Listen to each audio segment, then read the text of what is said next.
Hi, and welcome to, well, it's not Thursday with a friend. It's not the flashback movie Thursday, but it is a special Thursday where we are going to talk with Jason from Spero, and you guys all know Brick something about the awok Kickstarter, basically anything awok. So, how are you guys tonight? We're good. Great. Man. How about you? I'm doing excellent. Every time I don't know if you could see me in the background when your music's playing, Yes, but I was like, and yes, yeah. People have Rock learned it to out. love. People have learned to love that song, and yeah, it's from I an love old it. skate video. I love it. I love Because it. it Yeah. can't be monetized because it's not real music, I guess. They don't have a label, right? So anyway, today we're going to talk about awok, the Kickstarter. And like I said, we can talk about the other figures if you guys are interested. What you guys are offering. I have my feelings on awok. I think most people know them. I think they're some of the best built figures that I've ever messed around with. Thank you. We agree. Yeah, and I'm going to tell you the story. Yeah, I'm going to tell you the story, and I've told people this numerous times. There have been multiple lines. So when I really started this, when this started kicking off, was it was I wanted to get some of the Valiverse figures, and I had heard they were the biggest piece of shit in the world, or they were the greatest figures, and I was like, "There's no way that No in between, huh? Yeah, there's got to be some in between, right?" And my buddy, he had them, and he's like, "Hey, you want to review them?" And I thought they were really good figures. Do I think any figure is perfect? No, because I don't think anything is perfect. Right, exactly. But they were way better than they were bad. Right. Yeah. Well, when these figures came out, I had really not a huge interest in this type of stuff. Although I did wonderful pictures with my classified and different things like that. So I ordered a few directly from you guys, and I was blown away by them. Thanks, man. I truly do believe this is one of those figures, this line, everything that I've had. If you gave it to a 5-year-old, he's not coming back in 5 minutes with it broken. Right. Yeah. We basically had them age tested. The figures are age tested for 4 and up. But the thing that makes them, 14 and up is the weapons tend to be pretty sharp and pointy. So just to be safe, we wanted to put that 14 and up label on there. And that's been my only, I don't want to say concern. That's been my only negative that I've said. Like, and not that there's an issue with the weapons, because they're wonderful weapons. It's just something to be aware of. Yeah, I'm saying, like, hey, you can give this to a kid, but take the weapon away, especially if he has a sibling. Yeah. Okay, because again, like one of the kids is going to the hospital with a cut. All right. Right. Right. To which I replied, "We've got all kids punching hands, so put those fists on it. You're good to go." That's true. But again, I really love these figures, and I know there's a lot of people from my reviews and what I've spoke of them have gotten into them. I've even had people say that they shifted from classified. Whatever makes someone happy with the toys, right? That's what it's all about. But the thing I like about them is they're a little bit bigger than a classified figure. Right. Mm-hmm. So yeah, they're essentially, they're like Masterverse and Mythic Legion size.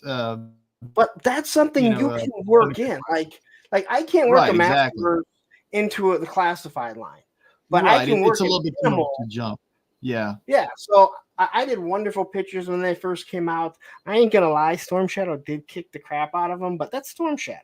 Well, it's Storm Shadow. I mean, come on. So quickly, there are 33 people watching. I want to say hi to the chat really quick before we get into it. So starting, we have a Damon Knight here, Shane Brayla, Thanos Copter, Brick something, who's also on screen, which is pretty cool. We have how's he doing that? I can't even do that. Soul Brother #1, Mythic Dolphin. I swear, I have not. I see Tiffany's on there. Yep. We have the Titan here. We have Jay Astro, Cobweb Collector, Turkish Murphy. I did get your package today. God, that sounded wrong. I got what you sent me. Thank you very much. That sounds bad too. Keep going. You're getting digging yourself into a hole. Listen, you probably haven't listened to this show much, but that's what I have I'll horrible internet. So Thanos Cop, did I say that? Yeah, I did. Carol is here. We have my buddy Tony's Figs in the house. We said J Astro already. Tony. There's so many people here. Endless Forbes. So there's a few new names that I'm assuming. Thank you guys for bringing them over here. Hopefully they'll find some content that they actually enjoy. We got Woody Triple Two here, and Mr. Wonderful Travis. We all know him. Oh, it's like my favorite toy line dude, Mr. Machismo Brick, and some half-baked wannabe. Love my peeps. Let's go. Well, I don't know why he's calling you a half-baked CM Punk, but I'm sorry. That's fine. I think it's the fake straight edge thing, maybe. I don't know. I think it's because I can't stand CM Punk. So, but he thinks he's cool. I know he's a wrestler, and I saw him get beat up in one of the UFC fights, and that's all I know about him. I believe he got beat up in 2 UFC fights. Yeah, but I'm saying I only actually watched one fight. I was like, you missed one. I was like, this seems highly unethical. Like, what's going on? Why did they let him in this cage or octagon? And why is the other guy mercilessly pummeling him? Yeah, some mid-carder at best who never had a believe me, I'm not a fan of the guy. But anyway. I mean, hey, you know what? Respect though. I wouldn't do it. I wouldn't get in the octagon and like get my shit kicked in. Oh, excuse me. Sorry. Is this monetized? Yeah. It was. No. Sorry. We made it past 30 seconds. We're good. I'm playing with my X-Men figures. Got distracted. All right, so let's forget about wrestling because wrestling has been cool since probably around 2002, 2003, maybe a little bit longer. But anyway, we're here to talk about the awok Kickstarter. I've already kind of gloated about it, or not gloated, but raved about it. And that's not just because you guys are on stream. Anyone that's watched me knows that I've said it numerous times. I actually did a giveaway. Thank you. For Thane. For Thane, and I was trying to win. Oh, cool. No. Yeah, someone, one of my channel members said, I want to donate something to the channel. It was digital diarrhea. Oh, my God. He said, I want to donate something to the channel for you to do a giveaway. Like do a review on it and then give it away. That's because cool. I don't want to do like classified. I want to do something like a newer line that hopefully someone will get into. And he did the thing. And that's dope. He ordered it through Hella Dope Toys, and they were great. They sent an extra figure. Yeah, they really are. Yeah, they sent an extra figure for me, and I was like, nah, dude, I'm sending it over to him because cool, he donated to the channel. So I sent it over to him and said, hey, you know what? Here you go.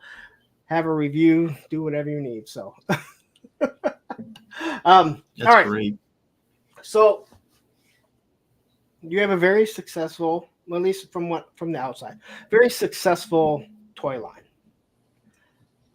And I think how many waves have you done now? We've got wave 3 in stock, and wave 4 is set to be delivered this summer. Okay, so you have 4 waves. You're doing a Kickstarter for the 5th wave. So I have to ask, because this question has come up numerous times.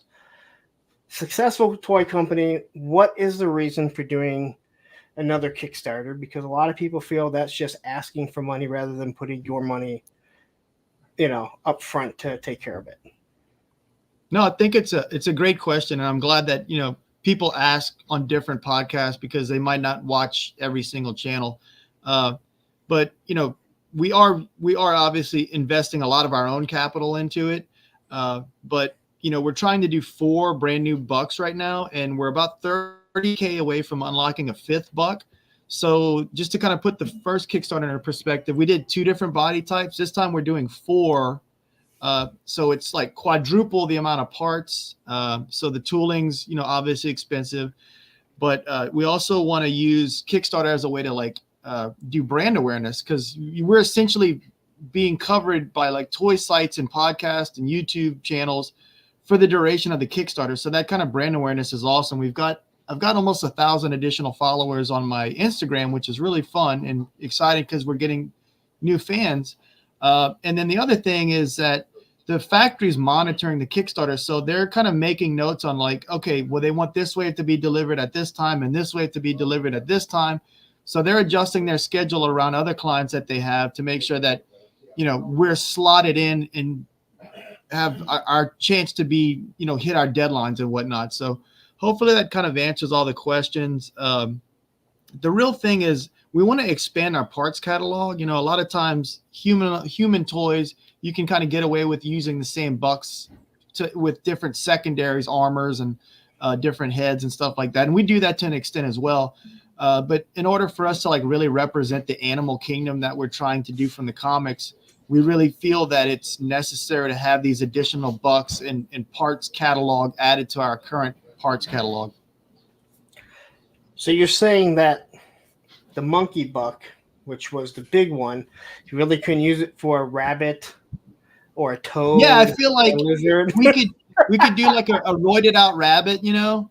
But I mean, honestly, it wouldn't feel like it was faithful to the comic book version of the rabbits. But I kind of want to do like a giant roided out rabbit now, though. So I don't know if you've seen the Turtles of Grayskull Splinter. I'm like, that's true. I don't really like that. He is a really roided out Splinter, and I was like, now I gotta look it up. Turtles. I'm like, I need a roided out Splinter. I want to. Yeah, you know, Jason mentioned sort of like trying to stay true to the comic. That's if folks aren't familiar, this whole thing called Animal Warriors of the Kingdom started in Dude's brain over here in 2011 with the original comic book Kingdom, and then that ended up turning into that original like it's about 4-inch line, right? Was that 4 inches? I actually I'll admit 4 inch. I don't have any. And then but that comic book then turned into the new version of the comic book that really is sort of in line with the style of these figures, right? So the primal figures, if you will, and with you know, Utama Prasta, and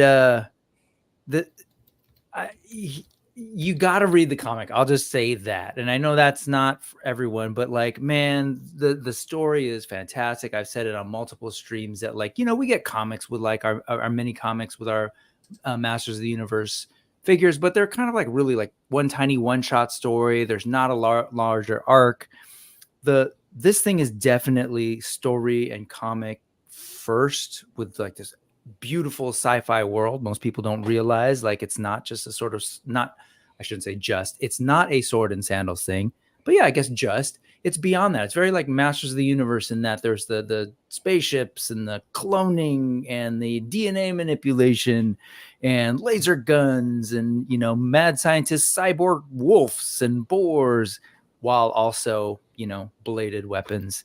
So I bring that all up because if you look at that first issue alone, there are like, these guys are great, but they don't all the characters don't all look the same.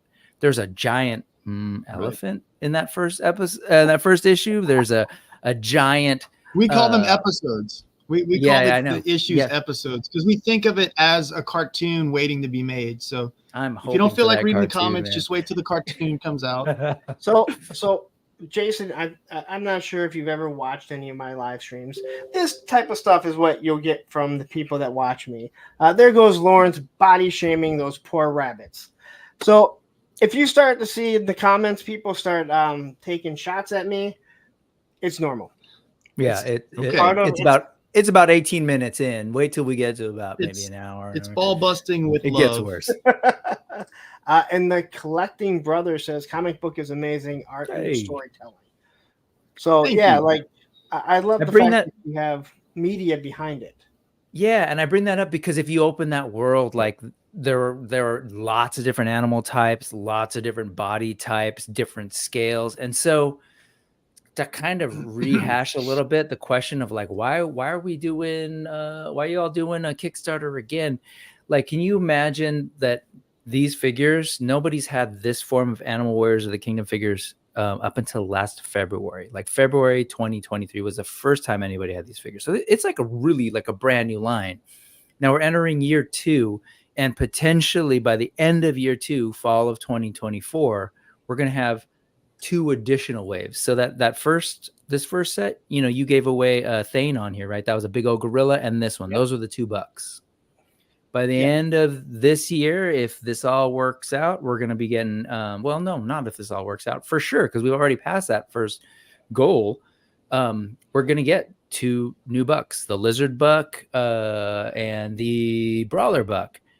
And then shortly after that, beginning of 2025, we're looking at 2 additional bucks. So just that alone, that's a reason. Like, you need to get that capital. And I don't know if you can't tell, but my man over here, he's not totally he's not made of money, but like, yeah, there's money coming in for Spero for sure, but not enough to unlock 4 new bucks. And like, as folks have been paying attention, there have been additional figures that have been teased as unlocks, and we've, I think at this point, shown almost all of them with some sort of like full details not yet out there revealed for what's the potential of this this Kickstarter. But I will say, all said and done, we're talking about 7 brand new body types that didn't exist last year. All I heard is you call Jason poor. That's not what I said at all. I don't know if you can't tell. I'm eating rice and beans over here. Man, no. To the people asking questions, I am starring the questions, and we'll address them a little bit later because there's a lot of stuff to get through. And they probably don't want to be here. From King Bowser asked something, but it went super quick. So King Bowser had asked, I started this one too. So recently a wave of repaints was released with the gray gorilla. Are there further repaint waves scheduled in between these Kickstarter waves, or all these Kickstarter waves the next 3 to 4 waves? So wave 4 has 2 new variants of Pale and Trey, so it's got some reuse, and then we've got 2 brand new characters that have a bunch of secondary parts in it. We'll probably be adding, like, the Void is another character that's not part of this Kickstarter, so he'll be released probably a little bit before the other ones, or maybe right at the same time. But the plan is to kind of like pad stuff out with, some of these secondary parts, new heads and stuff like that. So there will be some reuse, but we want to, keep introducing new armor and new heads and stuff like that. So the plan is that you won't have to wait super long in between the Kickstarter stuff and then the next wave after that. But will there, to just make it real clear, there's not going to be a whole new wave of necessarily like repaints the way. Actually, Lawrence. No, the wave 3 was essentially an army builder wave. Right. Yeah. Yeah, and I don't know if you have the website available too, because that might be helpful for folks to see. Because I don't totally know how familiar people are, but yeah, with that first Kickstarter, it was really the first 2 waves of figures. And then the third wave is what we're talking about now. Is like there were a lot of like sort of reused bodies, repaints, but that was intentionally an army builder wave, right? You're trying to build up the troops for for the different factions. But after that, then we got to wave 4, which is the gladiator wave, which was shown off at PowerCon last year, and that actually, there are definitely some sort of reuse of the buck, but there's definitely new characters. Yeah, and King Bowser added, "I'm not against repaint waves. Yeah, for better lack of word, I just want more." Right. It wasn't taken defensively. It was just trying to make it real clear what's coming out. We want to reiterate that, like, there's going to be we're going to be doing like secondary parts and stuff like that. So it's going to have some shared parts and stuff, but we'll keep sprinkling in new stuff to kind of keep it fresh. Well, how about this, Jason? Could you spell out? Let's see. We've got wave 1, 2, and 3, which you mentioned. Wave 4 is going to be coming summer. Correct. Gladiator. Yeah. So then we got last November at Legions Con, you unveiled the Void, and those drop when? When's that's supposed to hit either right before the reptiles and the rest of the brawlers, or it might actually ship at the same time. It all depends on what the factory wants to do. It might be better for them to just, it might be better for them to like run all 4 brawlers at the same time. You know, I mean, if we unlock Brewdogs, they'd do that one as well. Sure, because they're all kind of in that similar, the buck. Right, exactly, yeah. So then you've got wave, that wave and the void coming. You said summer wave for the gladiator. Sorry, then potentially that first wave of reptiles is coming in the fall of 2024, along with the brawler bucks. Yeah, let's say the winter. Let's give them just a little bit of a buffer. Fair. But yeah, that's the idea. Yeah. No, you're right. I'm not trying to make you commit, but I'm just trying to get a sense. And you're saying maybe there's going to be some stuff in between, because then after that, what schedule would be? Maybe I was actually anything, thinking it would be extra. I was thinking in between the Kickstarter wave, the 2 Kickstarter waves, like, you know, that's what I was thinking. I was misunderstanding. I'm multitasking. You told me ask me something. I'm selfish. I'm just like, great, even more stuff coming. Yeah. I just need the hyena. Man, that's our first figure with the moving mouth. All the lizards are gonna have moving mouths, but the hyena gets his he's the first one with moving mouth for our figures, so we're excited. Yeah, I saw that at PowerCon, and it is on order from Hella Dope Toys. Because I'm just like, that looks awesome, and everything about it looked absolutely awesome. Thank you. So, do you want to pull up the Kickstarter and we can take a look at it? Yeah, absolutely. Let's check it out. All right. Let me get here.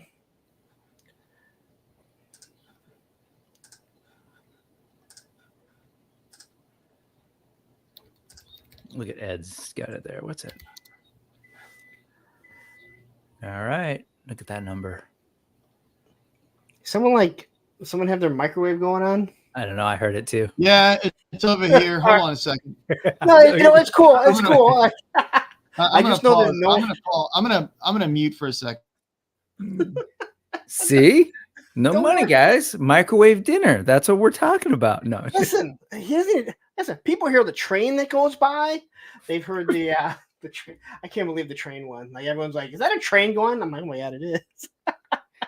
They hear Roman shaking. They hear my kids. We can talk through it. But this is essentially it. And as you can see there, we're at 230, which unlocked one of the new, unlockable items today. So that's exciting. We're kind of in this fun little period, right, of Kickstarters where kind of goes up in that beginning, and then you're kind of here, and then next week, hopefully, if it follows the average sort of normal curve, we get a little bit of a spike at the end, hopefully more than a little bit. So no, and it seems like it's doing amazing, as I would assume, because like I said, I think these figures are absolutely awesome. And Jason, don't worry, like, if there's noise in the background, like people heard a train. Okay, and I don't know what's going on with the spaceship lights there, but he's being abducted while we're on stream. Kickstarter if he gets abducted. Yeah.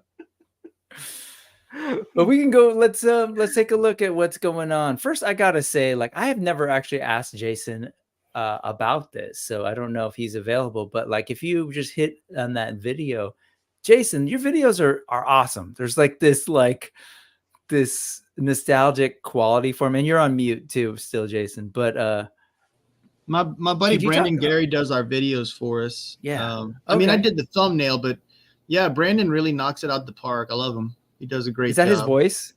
That is his voice. Yeah, that is his voice. Yeah, that's funny. I don't know if the sound will play if I hit it. No, it won't. But it's fine. Just visually, it's just such a cool little thing. Oh, there it is. We got audio. Yeah, but is that from my mic? It's coming from your mic. Including reptiles with mix and match armor options for the pale. We were going for like that 90s feel, 90s commercial feel. Heroines with a sleek athletic aesthetic. And speedsters with a more slim and agile profile. Now with pinless joints, as well as added calf cut articulation. Yeah. This campaign. Did we mention that we're doing pinless and calf joints? Head packs and action figures. You did mention athletic aesthetics, but yeah. Animal Warriors of the Kingdom Primal Series 2. I love them, man. There's definitely something like deeply nostalgic about the commercial, the toy commercial that we don't get anymore. Yeah, we wanted it to feel like, I always mention on podcast and in person, there was like a little 2-year period in high school where I just kind of stopped collecting toys and was really trying to be cool.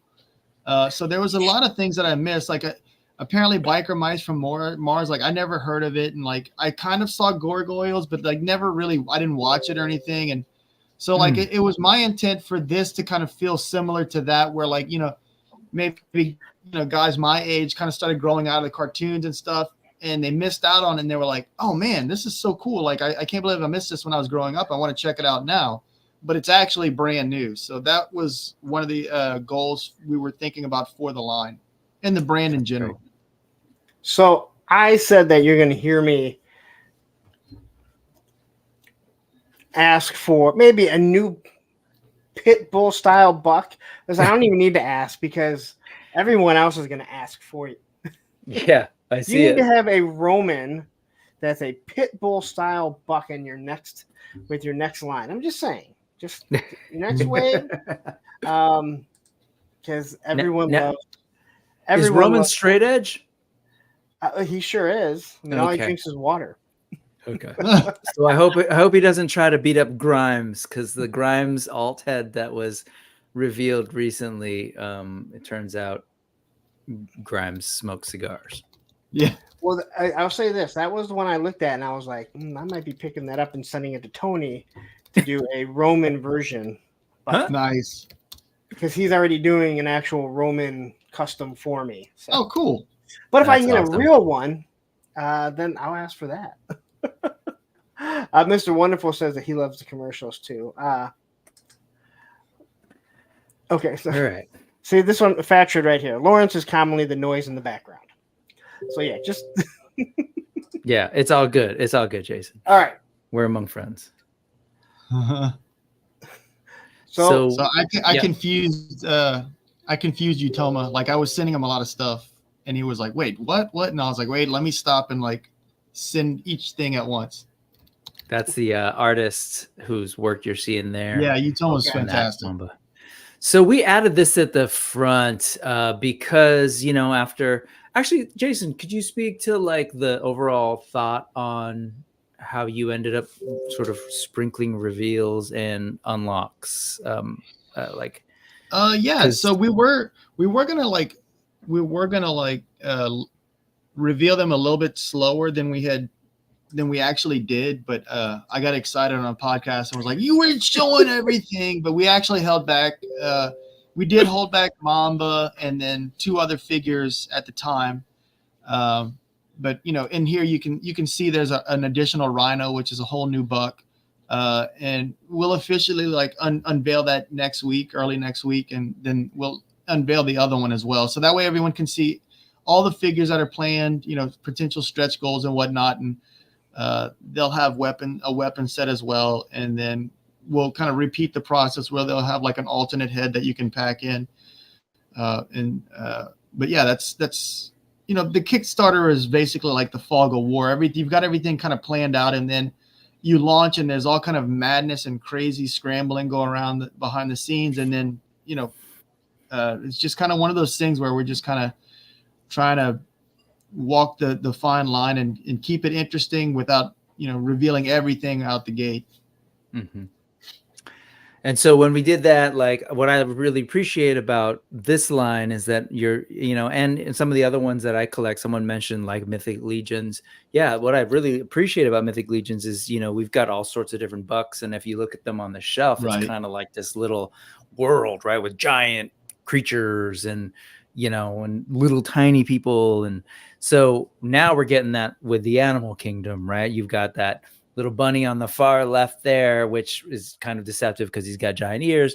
And then you go all the way up to Mamba. And it's funny because I know you had that Thane for a while. So you know how big that guy was and how Yes. that felt. So. Yeah. And again, he's a A nice looking figure. It didn't do it for me the same way that Pale does it and Blight. Yeah, I mean the figures that you mentioned, like Pale, is just so packed with articulation because Thane's as big as he is. We couldn't do the butterfly joints and the double elbows and stuff like that. Just the proportions and you know how heavy it is. It did limit some of the articulation, but if you look at the Lion, he'll actually have all the same articulation as Pale does. So he'll be just jam packed with articulation. And same thing goes for the females and then the Rabbit Speedster bucks, and obviously the reptiles. So the Lion, who's the Lion? What's the Lion's name? King Hannibal. Okay, yeah. So is that the Brute buck?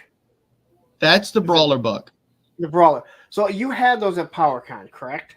We did, yes. I remember looking at those, and I thought they looked really good because they weren't too big. They weren't too big. Yeah. And again, like when you're fitting them in with classified and stuff like that, again, it's okay for them to be that much bigger than humans. But I can't take, like I said, I can't take a McFarlane. I can't take, Masterverse and put it in with a 6-inch Legends or classified or anything like that because it just doesn't work. But with animals, it doesn't matter because you can make the kitty cat giant if you really wanted to. Right. And I think what a lot of other people, like you mentioned the same buck and you put overlays on them and stuff like that. I don't think people realize a lot of the G.I. Joe bucks, especially at the beginning, they use the same buck. Legends uses the same buck. Right. Aliverse uses the same buck. That's Master of the Universe, Motu, same buck. It costs a lot more when you look at something like Star Wars. That's why there's so many of the repaints. Right. Yeah. They'll do a lot of stormtroopers and clone troopers and whatnot. And then, it seems like they have a Darth Vader every other wave and whatnot, so. Yeah. And again, you should have stuff like that. But of course. Yeah. I mean, like you have to have a Darth Vader. People don't understand that. You don't have to buy every Darth Vader. Right. Right. Yeah. You know what?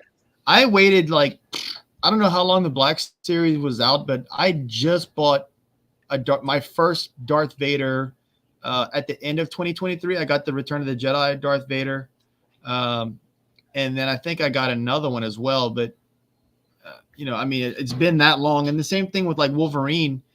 For as long as Marvel Legends has been out, I just now got, not just now, but like I got this Wolverine whenever he came out. It's probably been a year now, but Marvel Legends is a 24-year-old IP, brand. So I kind of just waited until they put out something that I was like, okay, this is like the ultimate Darth Vader / Wolverine or whatever. And if you have that Wolverine, but people may not realize is Wolverine is like my height. He's awesome. Right. Yeah. So he's awesome. So you can look awok because he's looking up at him. Yeah, totally. Exactly. Yeah. Yeah. So, and then, I have Sabretooth kind of scrunched over, but look, he's obviously really, really big. Yeah. So see, like that, I see. To me, that's awesome. Like I can have them fighting up against different things like that. But I just wanted to mention how, like, I know people get so mad about, companies using the same buck, but it's like every single company does it. That's how you. Yeah, it's very standard in the toy, toy community, and it's probably done throughout other professions as well, but we just pay attention more to it because we're passionate about toys. So. Yeah. Well, listen, Plymouth and Dodge used to both make the neon. Like all they did was they literally just changed the symbol. Like that's how lazy they were with that car. They didn't even change the name. A lot of times vehicles are the same exact chassis. They just put a different shell over it. Yep. All right, so we'll look at the first ones that you have revealed or that you unlocked, I guess, right? Is that the best way to say it? You unlocked? Yeah. So this was available right out the gate. Right. Okay.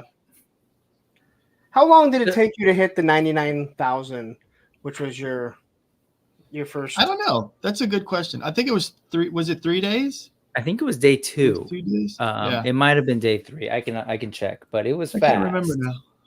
It feels like it was like 10 years ago. It's so funny. Like I think of like Kickstarter time as like football time. So like 5 minutes in a football game can be like 32 minutes, you know? Yeah. Like there's like 5 minutes left on the clock and it's like been 32 minutes of 5 minutes. And So I'm tripping. Sorry, it was day 5. It was day 5. Day 5. Day 5. There you go. So then Adam's you're not saying like 4 days. It's funny. So you're not like the Hiss Tank, which did it in 8 hours. Right, exactly. You know, it's funny. We had the what's it called? We had the question about why are we doing a Kickstarter, but you know, Hasbro does like several HasLabs a year, and it depends on how big the scope of the project they're wanting to do is. You know, like the Hiss Tank is a perfect example. The Sentinel, it makes sense for that type of stuff when they're doing something that's really big. And as we scroll through the Kickstarter, you can see the scope of what we're trying to do, and it makes more and more sense why we went this route. Of course, we could have slowly introduced all these figures, but you know, we want to be able to introduce these figures as the comics are coming out. So, you know, the idea is, Brick, I was just submitting issue 3 for Diamond today, and on the back it's going to have the Void, so like people will get issue 3 and then they can just order the Void, you know what I mean? So that we're trying to get everything where we're releasing and introducing characters in the comic, and then there's a very short turnaround to buy those actual figures. That's amazing. Yeah. Well, and I think, like how you said, you could slowly introduce them, but you want to introduce them in waves. I mean, I can tell you, like, people flipping out over, you know, G.I. Joe, where, oh my God, you know, they're not, you know, there's only 3 figures that have come out. And, you know, they want 10 figures at once. And it's like, well, first off, I don't think you really want 10 figures. But I can tell you as a gargoyle collector, it's like, all right, 1 came out this month. And then all of a sudden 2 come out the next month. Yeah. There's nothing on the docket right now. And I think it's been like 6 months since the last one came out.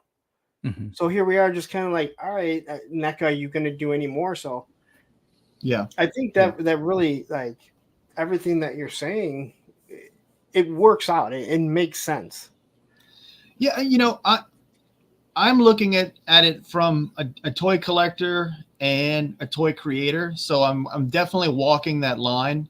And so there's a little bit of behind the scenes stuff that I'm privy to that not all collectors are, and it's great to be able to come on and kind of explain our game plan and why we're doing things a certain way.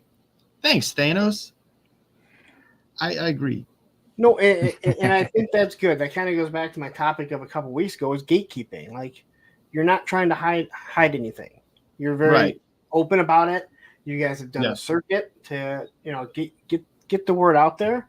Right. And you didn't come on and be like, you know, backstage before we started, like, all right, please don't ask me this. Please don't ask me that. Right. Yeah, I would be like, well, we're not even going to talk. Yeah. I had one main question, and you answered it, and I had known it because I had asked it before. But again, I don't think everyone had understood why you were doing a Kickstarter when you do seem to have a very successful, line company going right now. I want to answer Damon Knight. I believe this was towards me. How am I enjoying him now? Listen, I still enjoy the awok the same as, you know, I did when I first got him. Now, unfortunately, when I'm getting so much G.I. Joe and other things that I'm reviewing, I don't have a lot of time to sit down. But one of our local toy stores did get them, and he sold them out pretty quickly. So I think he might still have a couple of the weapons and stuff, but I was happy to see that they were in there. And we need to get some more of those back in that store. Adam says that we hit 99 on day 4. I just want to say right now, Damon Knight, who has a twin brother who I met this weekend while I was doing a project, he started off, and one of the first things he said was, yeah, I don't collect that stuff. And here we are 40 minutes into a stream, and he's like, now I'm going to buy a few.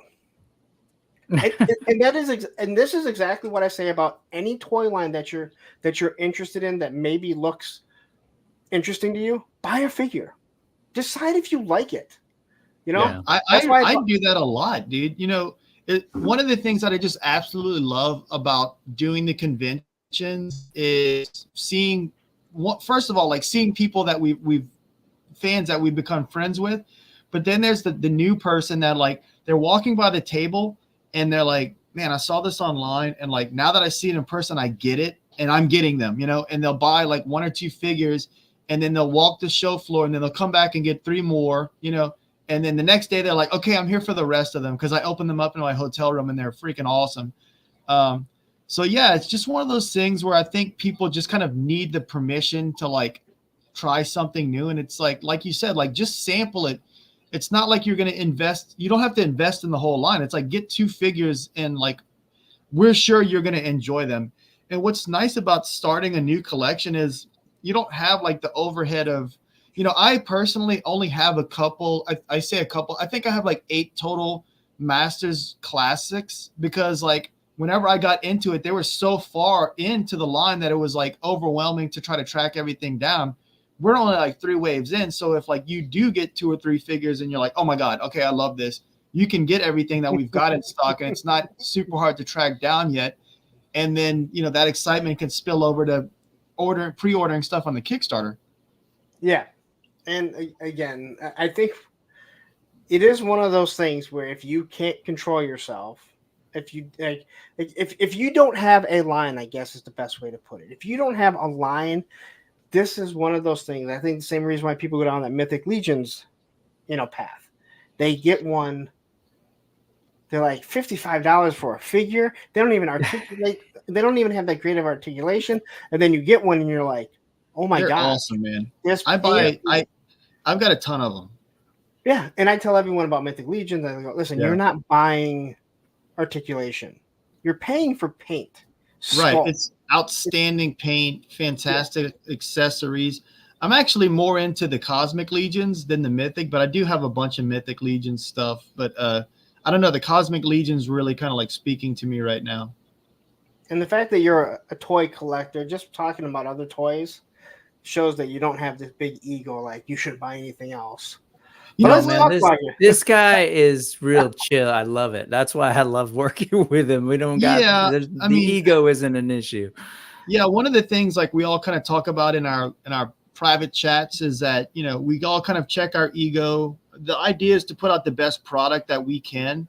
And we all kind of trust each other to be like, oh, hey, can we tweak this? Or what do you think about this idea? And like, just because it's not my idea, if it's the best idea, I'm like, yeah, that's cool. And, you know, even though I say that, like, I make the final choice on a lot of the colors and stuff. Sometimes, like, if you just see my color palette, you're like, that's not going to go together. But when you see it on the figure, it makes sense. But yeah, I mean, we're just want to make the best product that we can. So we really try to just kind of check our ego at the door and do the work. And again, I think that's how life should be, but it's not like that with everything. So, but let's talk more about yours because we. Listen, you come on this Kickstarter. You come on this show. We're going all over the place, and I do apologize if you had like a time frame that you're like, "Hey, I need to be done in an hour and a half." I will have to pee in like 20 minutes, so just man, you need to learn how to hold it. Whole other stream. Yeah, or you need. I'm almost done with this. I can just mute my mic. Yeah. So anyway, let's talk about this first one, Corvius. And that's the lizard buck. And so, yeah, you'll see there all the figures will have alternate heads once that gets unlocked for that buck. So this one, for example, if you just maybe take a quick scroll down, you'll see this is the sort of lizard section, right? So you got 1, 2, and we can kind of revisit them, but I just want to give people a sense of the layout of the thing. If you keep going down a little further. No, I have to ask, did you add the second head in? Yeah, we did. It was an unlock. All right, I don't remember. I didn't remember seeing it, and no offense. Yeah, I like the second head on both of these more than the main one that you have on there. The idea is to make it compelling to the point where you're like, I don't know which one to use, so I should probably get 2. And now here we go. We're army building lizards and reptiles. So that was kind of the thought process behind it. On the first Kickstarter, we did them as a different headset, and we've really wanted to just kind of just pack as much not quality, but what's the word? Value into the each figure as we could. So we decided to just go ahead and just pack them in with the figure. That way, people don't have to worry about an additional purchase or trying to track down one that might be harder to find. Okay. I want, I want to toot the horn here for a little bit, because what you're saying effectively is initially these figures came with the one head, and then as a separate purchase, you sold head packs. Yes. Right.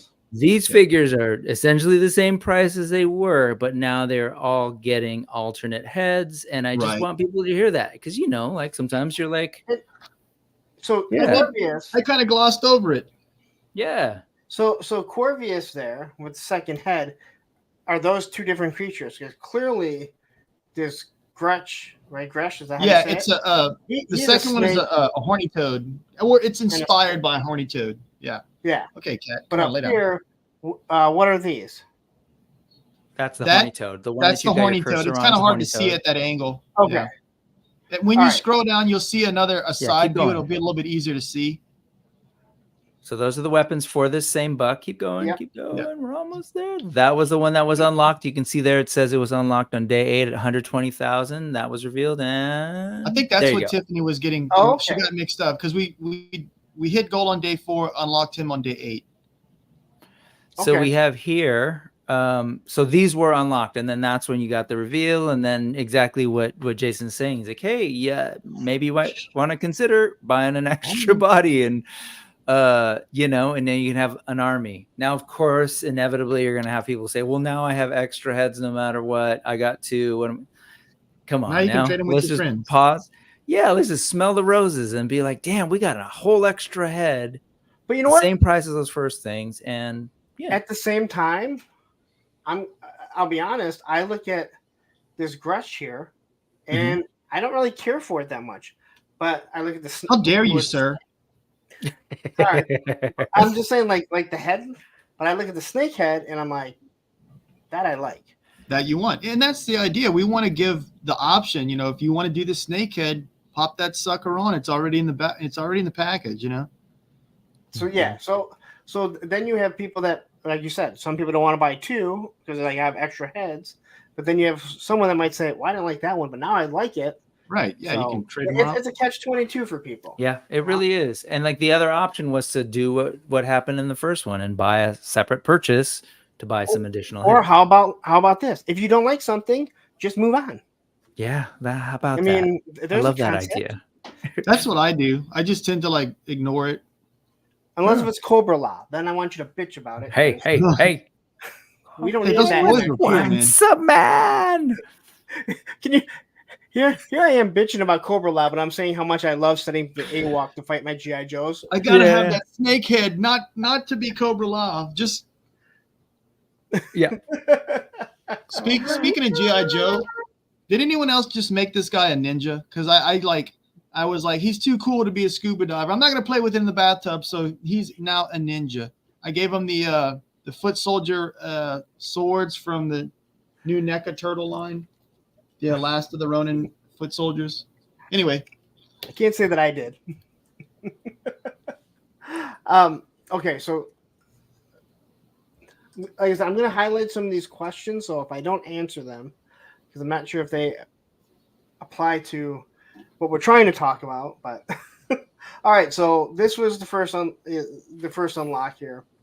That was the first. That wasn't the first, but there were a series of unlocks. Yeah. Yeah, right there. So that was the first figure that was unlocked, and then when you scroll down, we went a little further. Those colors together look awesome. Thank you. Agreed. I like colors. Yeah, the red and blue, like this works for what you're doing. It doesn't work. Well, I guess it does work for G.I. Joe because Cobra is that color, but it doesn't work mostly for Army. Right. But for something like this, yeah. All right, so let's get down to. I really do like these figures, the King Hannibal and the Kali Prime. And I'm glad you didn't. I'm glad you guys don't go with crazy names that are just completely unbearable to try and figure out. Hey, I'm dyslexic, so I got to be able to say these.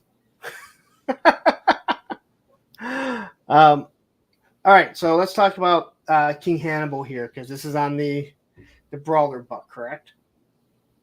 Yep. Yes, this is our second body type for the Kickstarter. Where are my extra heads? They are illustrations towards the bottom. So okay, so there are extra heads. Yeah, So again, done. initially, like the heads were kind of seen as sort of like an unlocked tier. So, as we kind of move forward, then you'll sort of see that the heads are pictured there a little bit below. But they're in process, so you'll see. This is part of the Kickstarter. Like, there's there were certain things that we kind of committed to sculpting, and then other stuff we were like, okay, we'll have like 2D art ready to go, and then we'll follow it up, update it with probably gray renders. I'm actually printing the female heads right now. I thought I was printing them earlier, but I was printing a totally different print. So I'll probably be painting those tomorrow, and hopefully we'll have photos of those next week. And everything in this is all new, right? You're not. Yes, these are all brand new parts. Okay. Those figures, all these figures include extra hands too. We just didn't put images of them. Okay. Because I can say that, from the knowledge that I had from the original stuff, I didn't see anything that looked like it was reuse. That's the only reason why I'm asking. Yeah. No reuse, but just to put a fine point on it, that every figure right now in these new waves comes with an alternate head and extra hands. And by extra hands, we're talking 3 sets of hands, the way that the first and second wave did as well. So you've got your punchy hands, you've got your weapon holding hands, and what am I missing? And then there's a flexed, like a relaxed hand. Emote hand. Yeah, or emote like hand. There you go. And then there's the horizontal and vertical. Do that again. Too. Do that again, Brett? You would love, like, there's all sorts of stuff happening on an AWok stream. There's a little bit of this. There's some of that yesterday. Yeah. So, I guess we should have talked about like the different tiers, but we can kind of get to that. So, if you back these two, you get these 2 figures and the weapons pack, correct? That's a certain reward. Like, so when we launched the Kickstarter, we said it. There was very minimal rewards selections. It was like 2 figures with a weapon set included. And the first one was the reptiles. The second one was the brawlers. The third was the female, and then the last was the speedster bucks. And what is nice about that reward is it's a great sampler. You can back for a standard figure, and you don't necessarily have to get 2 of the speedsters. You can get a reptile and you can get a speedster buck. And then you can do the same with the weapon selection. If you don't want the reptile selection, you can do a different weapon set. So and the weapon sets are they're like steeply discounted with that reward. So it's great for people that want to do just a nice, well-rounded sample of the line. Okay. So this was another unlock. Yes. This is Grimes. This is our first, it's our second canine figure, but it's the first canine on this body. And this is the one that I had mentioned that I could see myself getting. That's your boy. And then sending it over to Tony and having him paint it up for me to be like Roman. But that was before I was having the creator of this on, where I could paint that bad boy up for you. Yeah, where I could ask, like, you should just put a pit bull in there. He's out, so yeah, we want to continue to offer different dog types as well. So this was our first foray into the man's best friend here. And if you named him Roman, like I'm just saying, if you had a Roman character, as long as you release all licensing rights, it's fine with me. Hey, you know what? I will send you pictures of him. Nice. And then I might just go get a little Shih Tzu next, because if I can get that, let's get a big giant Shih Tzu. Anyway, so I like this figure. Tell a little bit more about this since I got sidetracked. So he's got a removable vest. He's got a pump action shotgun, a Bowie knife, and a 3-barreled pistol. Okay.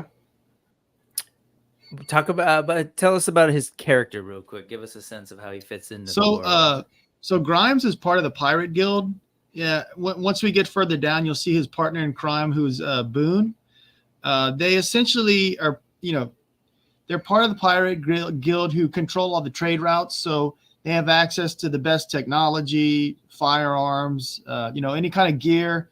They transport any kind of goods you can kind of think of. So you'll notice that they look a little bit more modern.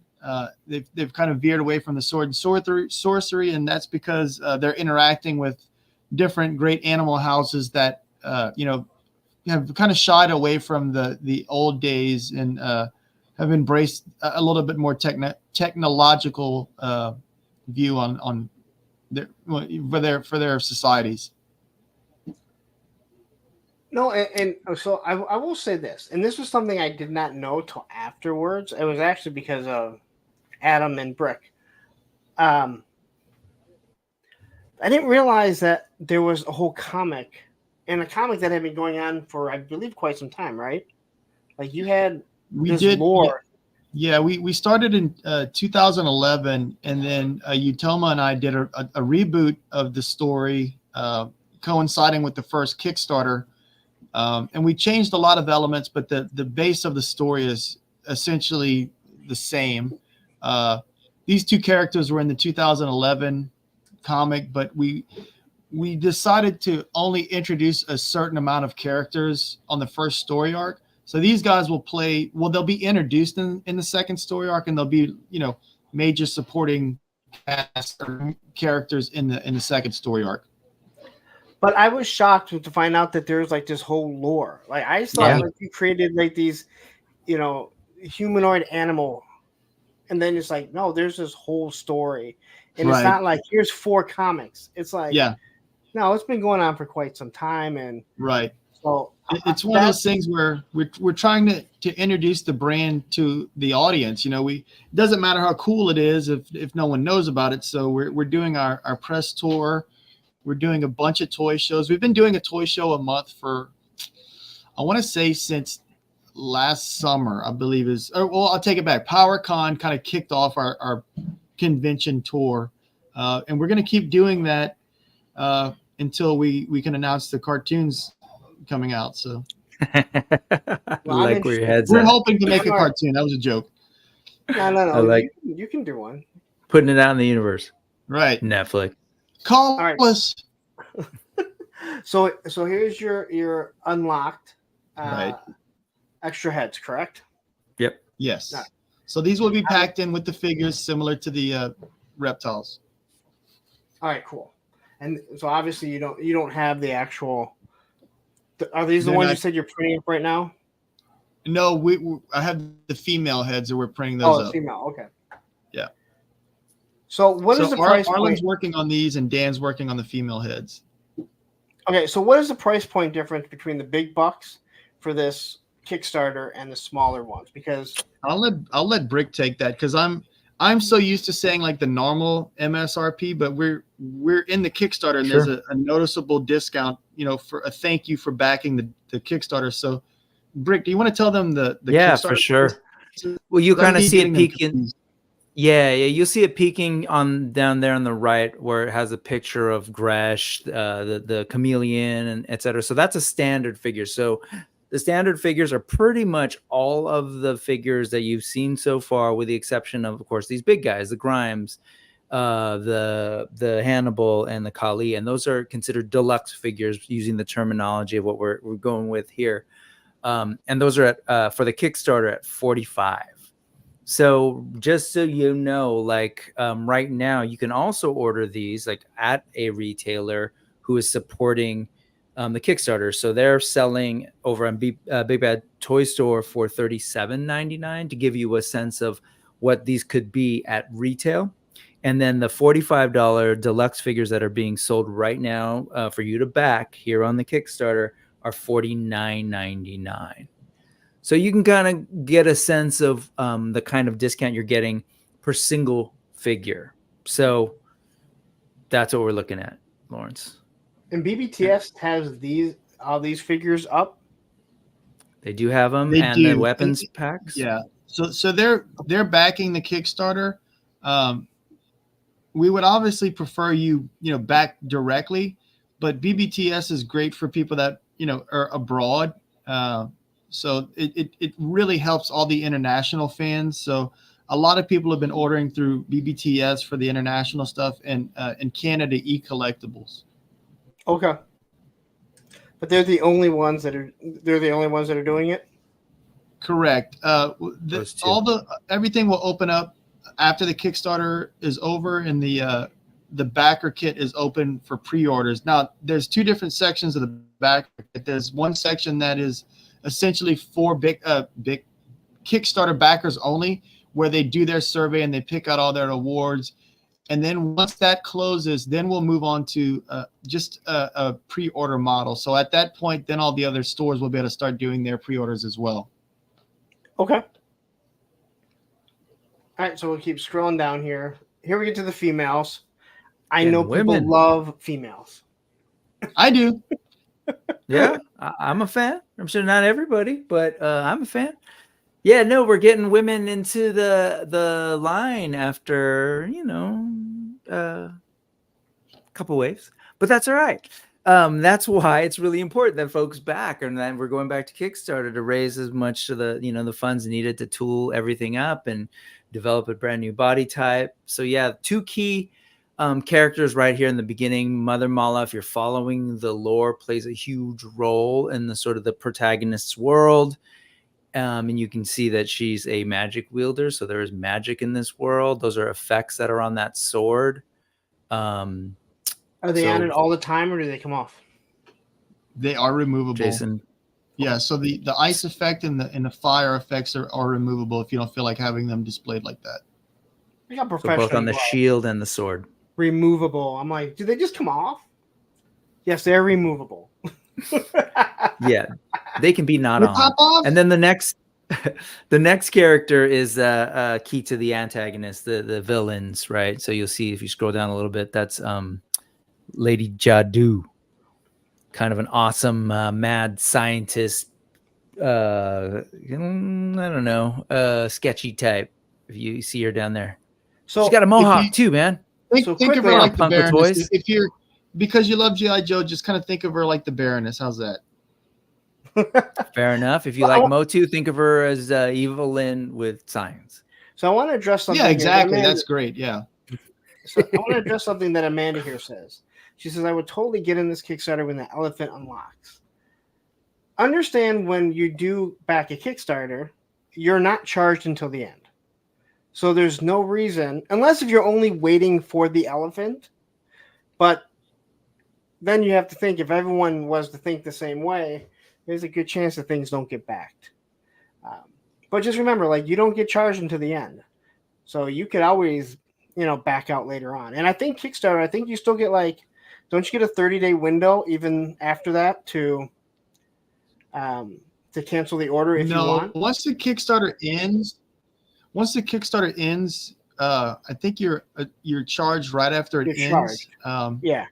Yeah, and for someone that's interested in backing for the elephant, if for some reason it doesn't get unlocked, you can, and you don't cancel, you can always we'll use that towards other characters. You'll still get a voucher to you'll just essentially just have a voucher in backer kit that allows you to pick.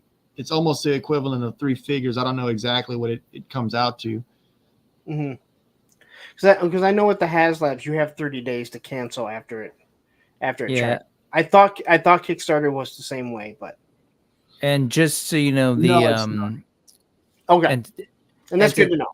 And to just put another finer point on it, as you're saying, like if you're waiting for something to unlock, it's actually sort of like working against you, because the more people that back gets us closer to that unlock. Right, it keeps the momentum up. Yeah, if everybody thought about like waiting till a certain thing unlocks and then they just are waiting for other people to do it, then there's a potential of it not unlocking. If those folks back now, we just move forward pretty quickly, and maybe it's like hoping some other stuff too. The lottery without buying a ticket. Yeah, that's a good analogy. That is a really good analogy. So, all right, so Let's take a look at these are the weapons for. You should probably explain how the Kickstarter does work because you're backing 2 figures no matter what, correct? You can't just back one. That's so how it I don't know started when off. you. Yeah. Yeah, I'll let you take that, Brick. Or just because I remember you were looking at it when it first started, and that was a thing that people were really wondering about. Because initially, yeah, you couldn't back for a single figure. You could back for 2, and then maybe add on the weapons pack and get a deal. But after they reached that initial $99,000 goal, they actually switched it up and sort of said, all right, yeah, let's go ahead and make single figures available. And so right now at this point, you can back a single figure if you want. And I'll talk later about what that deal might look like if you chose some other options. But let me give you like the quick lay of the land. There are individual options. There are sort of these 2 packs with a weapons pack that gets you a deal. And like we don't have to go totally through the details of the tiers. I just want to give you a sense of what's out there. There's also sort of like bigger packages, right? Of a group number figure, and you get a discount. Then we get closer towards the end of the thing, and there's an all-in package that will basically get you everything that was initially offered. So I'm not even looking at the unlocked items. If you're just like, I want all in for everything that you initially offered, there is that package too with some discount. We can talk about the exact discount later. But I'll tease, there's also this thing at the very end of things called the Epic All-In. And the Epic All-In gets you everything that was initially offered, as well as anything else that gets unlocked. And if we'll go later and talk about the details of what that is, but I'll just hint that as Thanos and other people have been hinting in the chat, it's a pretty good deal. And again, the thought process is like, how do we, I don't know. I appreciate this Kickstarter because it really is giving people a little extra something for being an early adopter and really being sort of an investor, like showing that like, yeah, I support what you're doing. I want to help us like get more characters more quickly. Count me in, right, as part of the tribe for this, because I know that helps us move things forward. And hey, here's Jason and Spero going, cool, we'll hook you up. We'll do right by you. So Titan, we're gonna. I specifically didn't answer this or ask them because we're gonna get to it as we get down towards the end. So, but you're not leaving anyway, so you're good. No one's leaving. All right. A matter of fact, it looks like the full force. Nowhere. Yeah, I think the full force might have ended, so people came over. Because someone made a comment. Sorry, I'm not watching. I'm watching the full force. Right. Well, okay. Well, thanks, but like, you didn't need to really tell me that. They're messing with your head. They're the kind of person that like tells you like when they're like having a bowel movement. I love when people announce that they're leaving a group. Just want to let everyone know I'm leaving this group. Okay, well, I didn't realize you were here. So please don't. No, stop. You know what? Let me actually add something because Mythic Dolphin makes a good point. So there is a reason maybe why people are like, I'll wait till the elephant is unlocked. Sorry, I didn't address this.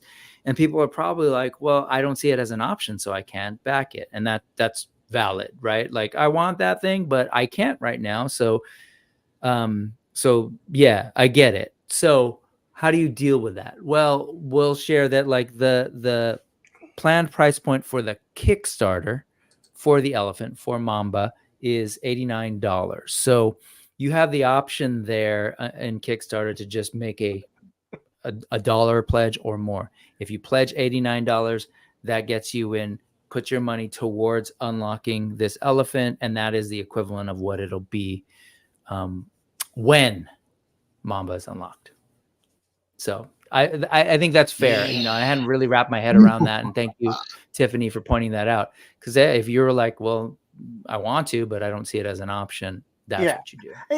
And I do understand. Yeah. Yep. Again, I completely missed that point. Some of my biggest issues when it comes to, let's say, the HasLab is when people say that they'll back it once they see everything, and it's like, just back it. Yeah, that's a little weird. And especially with Hasbro, I mean, with that, all you have to do is go cancel it. It's that simple. but yeah, I do understand. Like if you're like, I only want the elephant, so Mm-hmm. I don't want to back it and then forget that I backed it. And next thing I know, I'm being charged $100 for something that I don't need or that I don't really want. You know, like I said, I fully do understand. So, all right. So we have Jessa here. Again, great. You don't go overboard with names. Why don't we go overboard with names on Jessa? Can you break that down, Jason? I'll be right back. Well, so Jess is an homage to my grandmother who passed away last year. She was 103 years old. Wow. She's originally Wyoming, so that's why I gave her like the two pistols. Growing up in the Midwest, so. Wait, could you say that over? Why she had to, because you broke up when you said where she's from. She grew up in Wyoming near Yellowstone. Oh, okay. Well, that's pretty cool. Like, I mean, just in general. So Jessa was your grandmother's name? Her real name is Jessie, but I figured Jessa was a little bit. I just wanted to switch it up a little bit. That makes. I mean, it's close enough that. Right. I'm sure your family knows if you explain to them that you're a toy maker. Hey, you know what? I've been meaning to ask you this. So I'll ask you this now, Jason. So did you date a lot of girls with mohawks, or is this just the thing for you? I think it's just, you know what? I think I'm trying to think here. So I felt like the hair in Ghost in the Shell like really left an impact on me. And like the anime from that time like really like spoke to me. So I was like, can we work a mohawk into this chick's aesthetic? Okay. Tank girl, you know, stuff like that. Yep. So there's two. I just say that because you've got 3 women now, and 2 of them have mohawks, or a head that has a mohawk. I dig it. Yeah. Mohawk Storm is my favorite, but yes. Yeah, exactly. X-Men. I digress. I bought Pale because of the mohawk. Because I didn't know there was a lore. And I was like, well, you know what? I'm a punk rocker. I was never that type Yeah, it of looks punk. cool. Yeah, I was never that type of punk. And then when I saw Blight, I wanted Blight. Now, in my review, I made a comment that one of my issues that I had with the line was that you guys used the same head, right? Mm-hmm. And then that's when I found out when someone's like, you need to read the comic. And it was like, okay. Right, read the comic, yeah. Yeah. Like you get to rude people rather than being like, hey, just so you know, there's a whole comic lore. And right. Yeah. You know, because I tell people, like, when I review something that I don't know, like the lore, I'm like, I'm reviewing the toy, not just a figure, right? Yes, Exactly. That's what I'm looking at. So I have no problem with someone letting me know, like, hey, there's a lore, and he's a clone of Pale. Yeah, and it's like, there's story reasons. Yep. Yeah, now that makes sense, and thank you. When you come in, it's like, you need to read the comic. It's a clone. It's like, all right, well, thanks a lot, asshole. Now, really, this brand, again, like, it's about brand awareness, and it really is new to a lot of people. It just doesn't make sense to be all uppity and gatekeep. Yeah. I mean, no, this is new stuff, and we want people to hear about it and get introduced to it.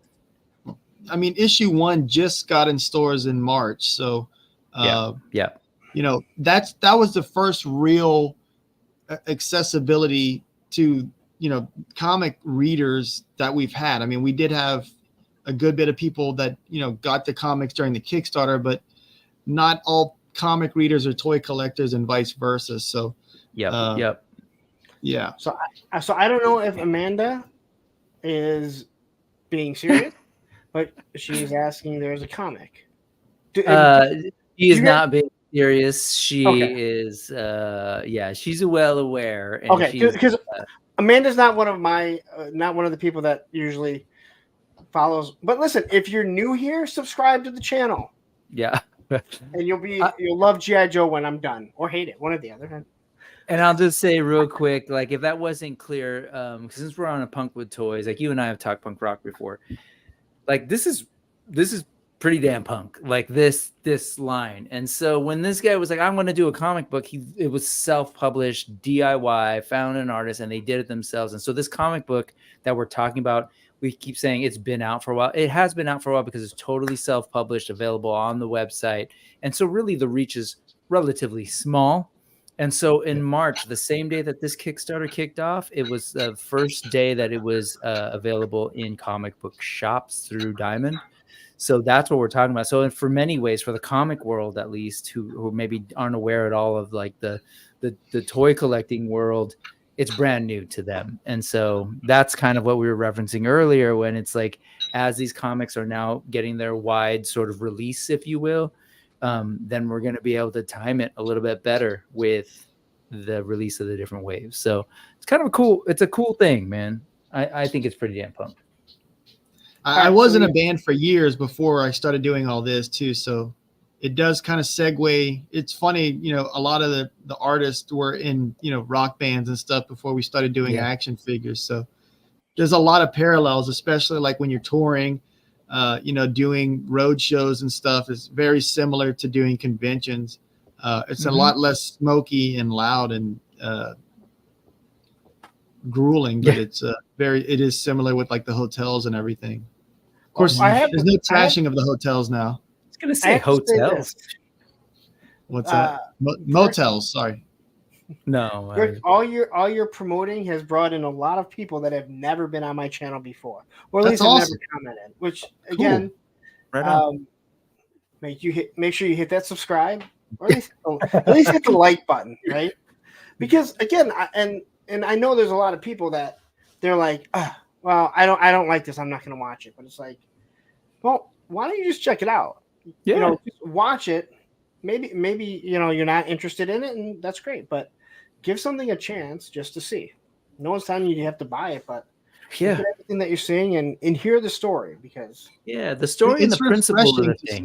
It's refreshing to start new stuff. Like I have like my habits where like I like to watch the same movies and music and stuff, but it's so fun to like go into like a movie just kind of cold and like not watch a trailer or anything and just be like, whoa, that was really good.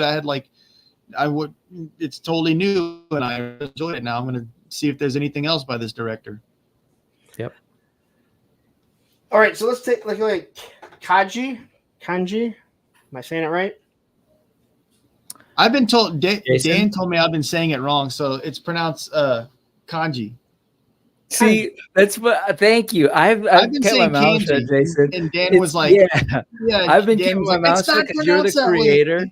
Yeah. Kanji is a character, right? I mispronounced Motu Motu. I was calling it Moto, and they were like, "You're saying it wrong," and I was like, "I was not aware of that." Yeah.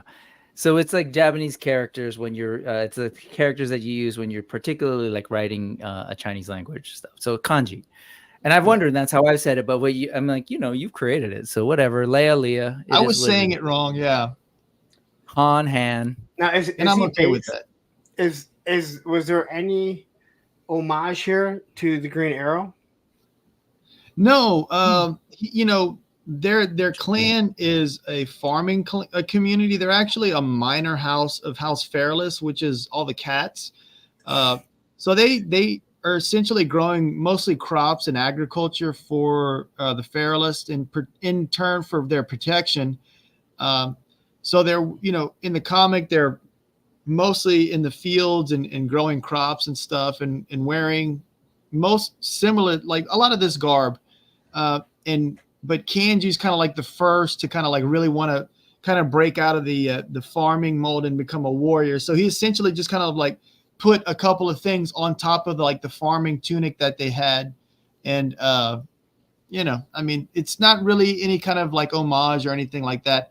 And I also was like going through like a lot of effort to make sure that there was no kind of like Yosaki Jimbo references or any thing like that. So like there's obviously like no blue can be on the figure. So that was another concern.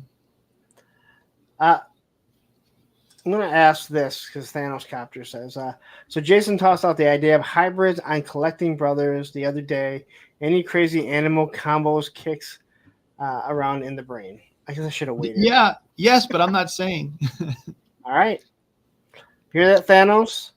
We already know what you want. You want any type of animal mixed with a big horse schlong. All right. I knew it. I had a feeling that's where it was going. That's all he wants. He just wants every animal mixed with the horse schlong. All right. Oh. The word schlong is so perfect. Yes. It is an awesome word that is not utilized nearly enough. All right. So Boone here. Love it. So I'm going to ask the question. Maybe it's changed since I heard the answer. Well, since Adam had answered it. So the first thing that we had heard was someone had asked, are you going to make it with an arm? Oh. Yeah. Are you going to make one with an actual arm? But looking at not for this character, but I mean the arm, like there's a tooled wolf or fox arm that's organic. Yeah. And the reason why the person that was asking was they didn't know anything about the lore, but they like foxes. And actually it was someone that likes Robin Hood.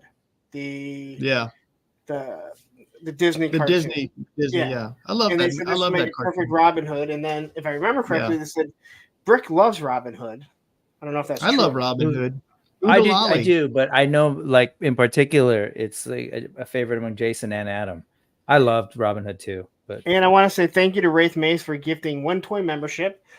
Sweet. Or one toy member, one punk with toy membership, and it went to Thanos Captor. Nice. It really sucks that I can't see it here on StreamYard, but I can.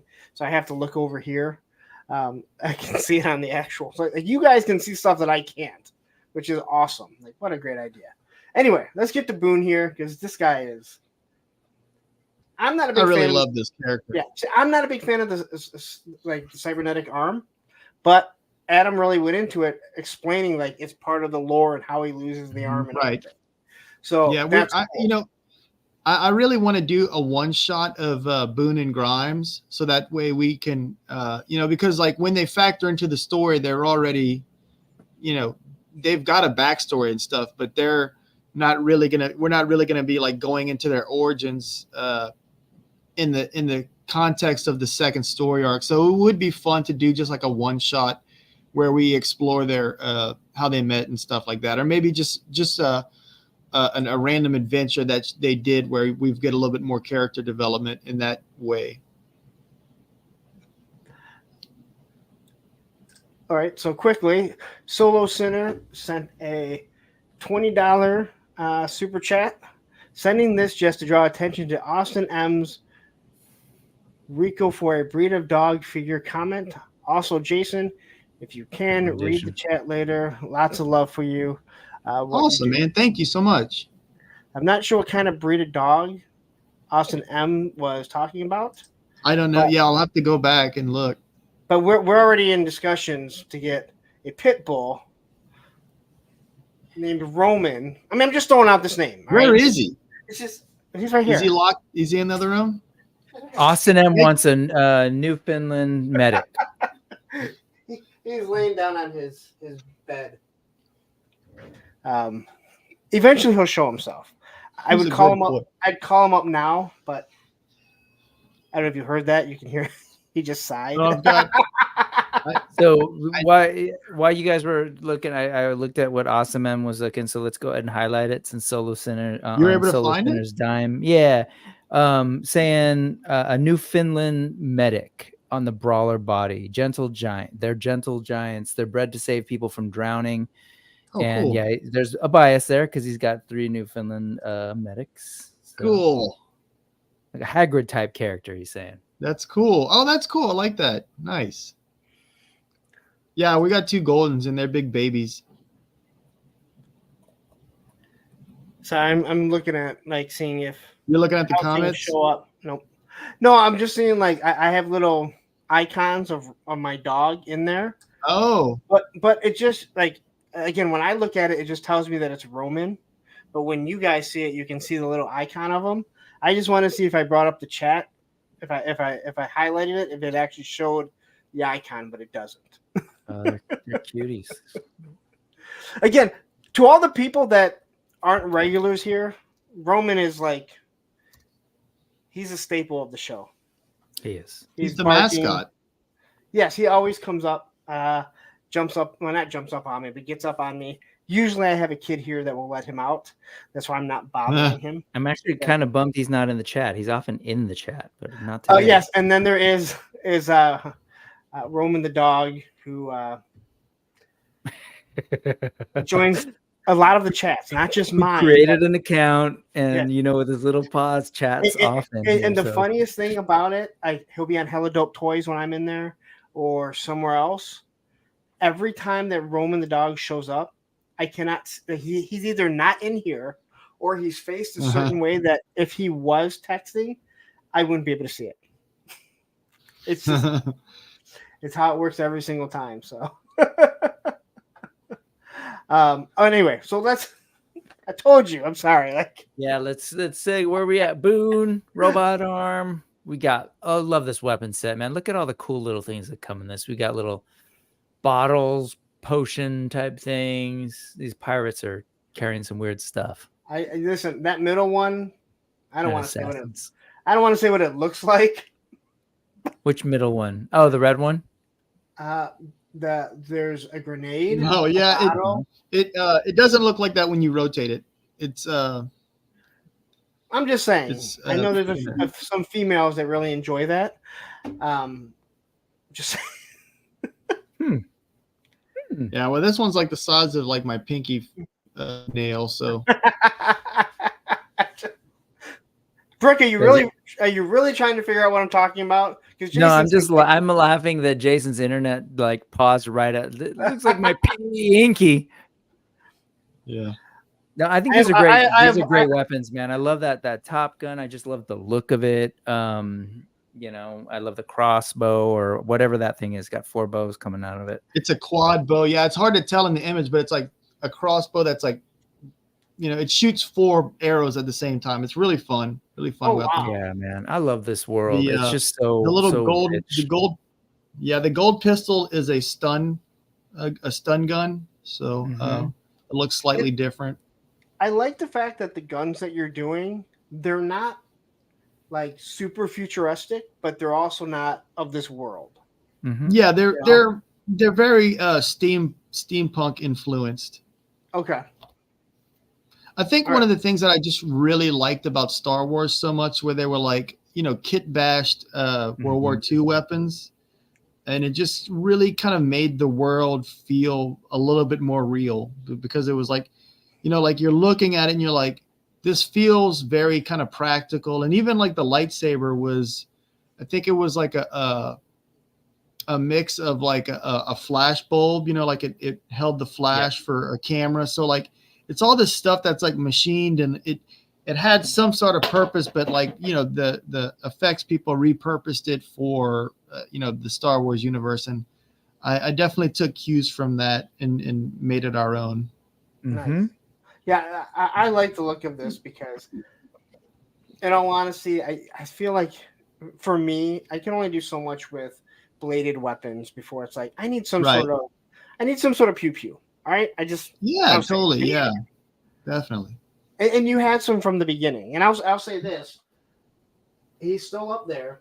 That one of the soldiers that you had, the original Valiver. Well, no, the original Valiver's AK-47, which is oversized, fits in perfect. Oh, nice! There you go.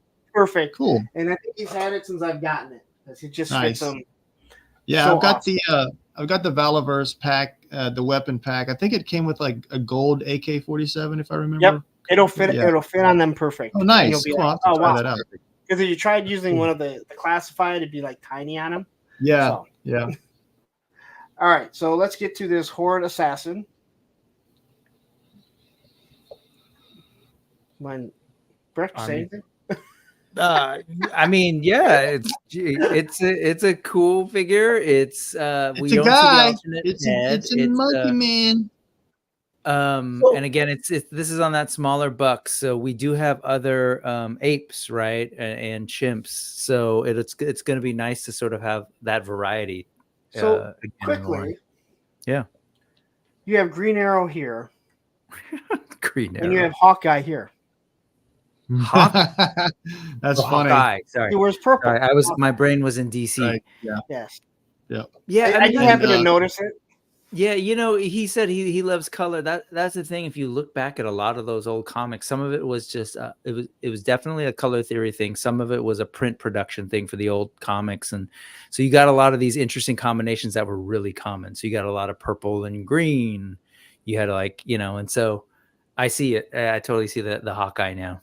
But when you went Green Arrow, my head went Hawkman, and I was staring at this thing for the longest time trying to figure out where you were.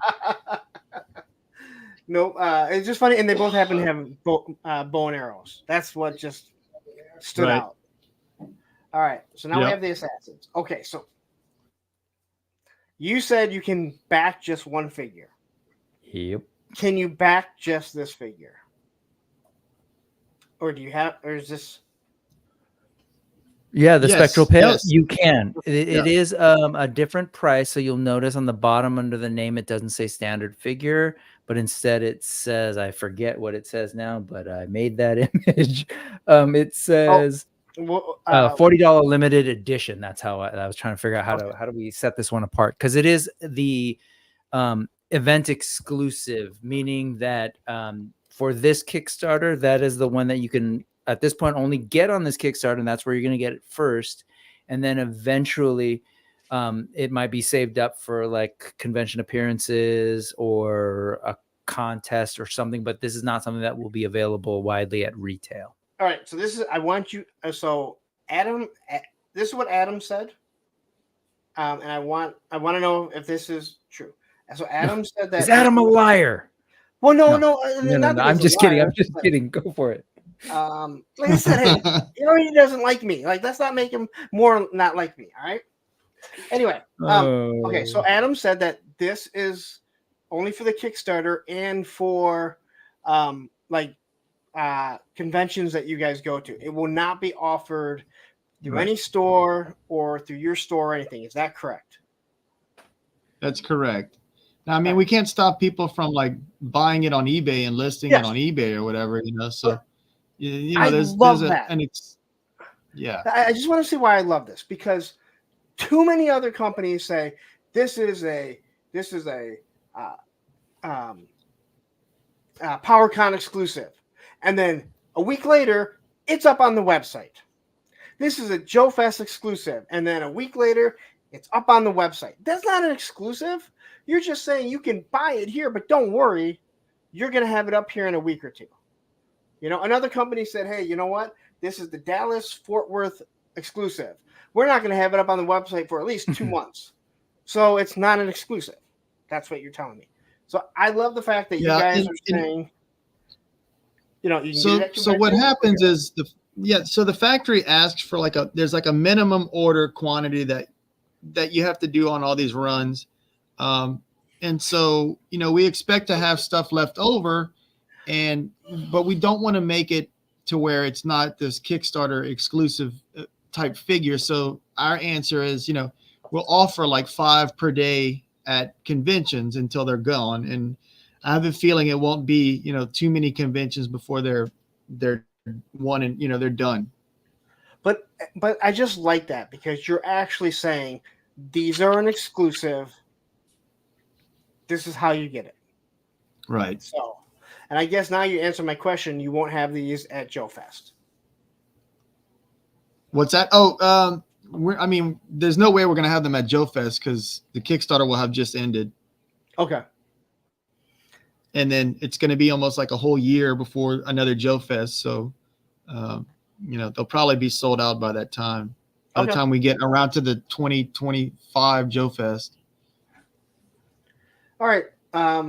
I didn't know, maybe because this buck has already been done, that maybe this was something that you'll have sooner. But that answers that question. But if you guys want this one, if you like glow in the dark, you need to get it now.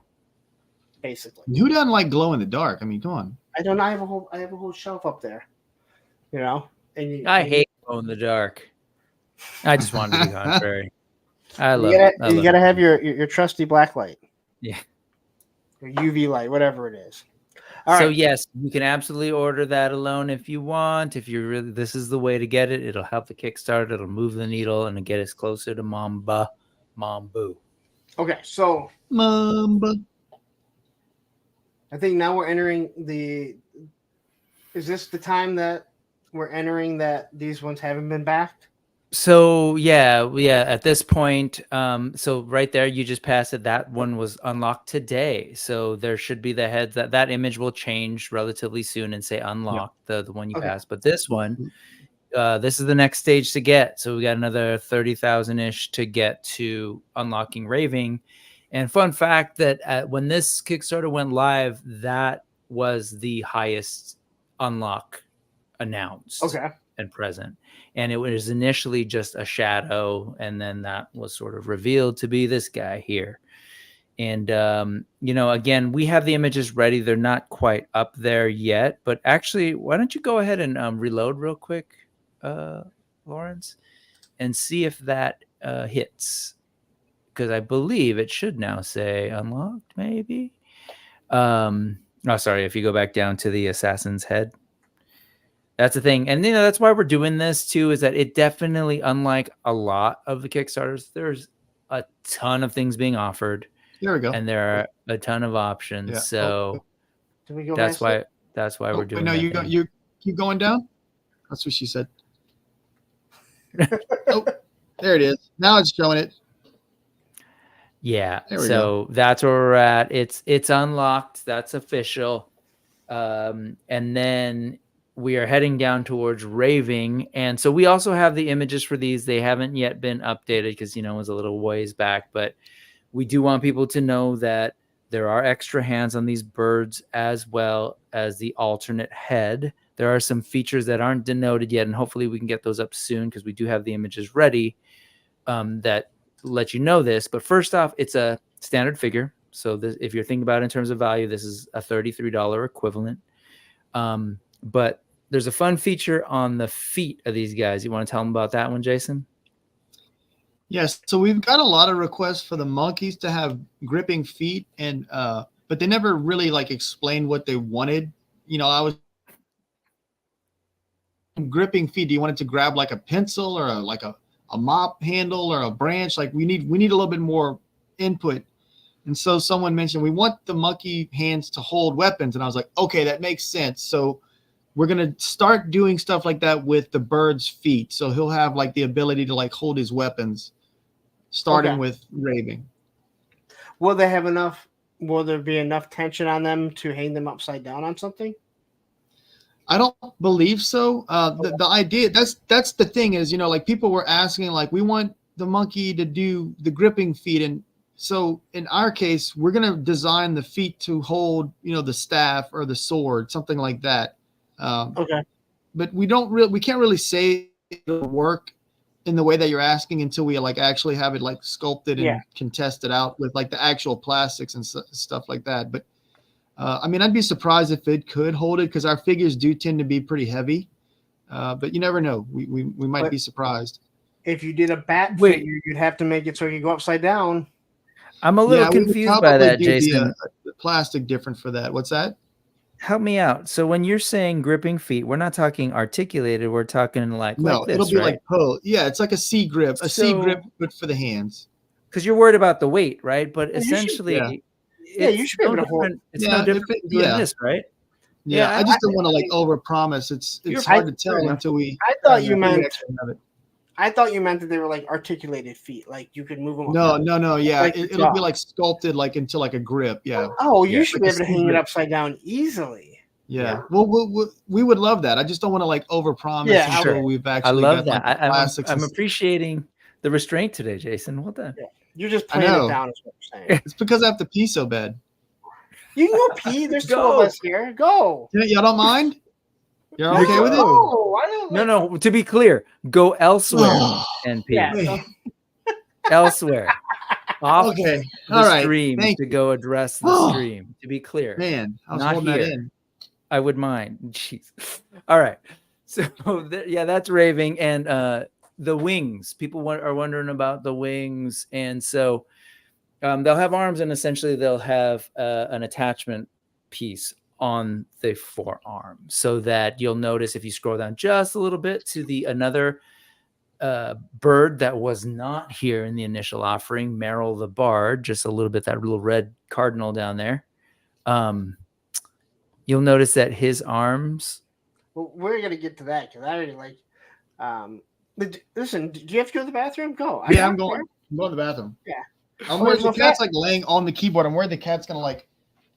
Just go, man. Patrick, here's the problem. If I played the commercial, he's probably never seen it before. He's gonna watch the commercial, and then he'll just have to go to the bathroom worse once it's done. Because the new commercial is like 2.5 minutes long. So anyway, so that's the Merrill. If you scroll down a little bit, Lawrence, you'll notice that the next bird, Merrill the Bard, doesn't have the wings on there. And so the idea is, again, they'll be like these figures, but there will be an attachment for the wings on the forearm. Okay. And so you'll see Merrill there has the sort of like the guards or whatever you call them. And those will be removable just like these. And then you'll be able to attach wings. I like the Red Robin look. I do too, man. That thing, when that thing went up. Cardinal look, is it a cardinal? It's a cardinal bard. So again, as a musician, take a look at his instrument. That's a lute on the left, and that in the middle, that bow is the same lute. It opens up. Oh, that is and sweet. Transforms into a bow. That is awesome. Like I was looking like when you said that, and again, the new Mezco Storm Shadow, his bow and arrow collapses. Okay.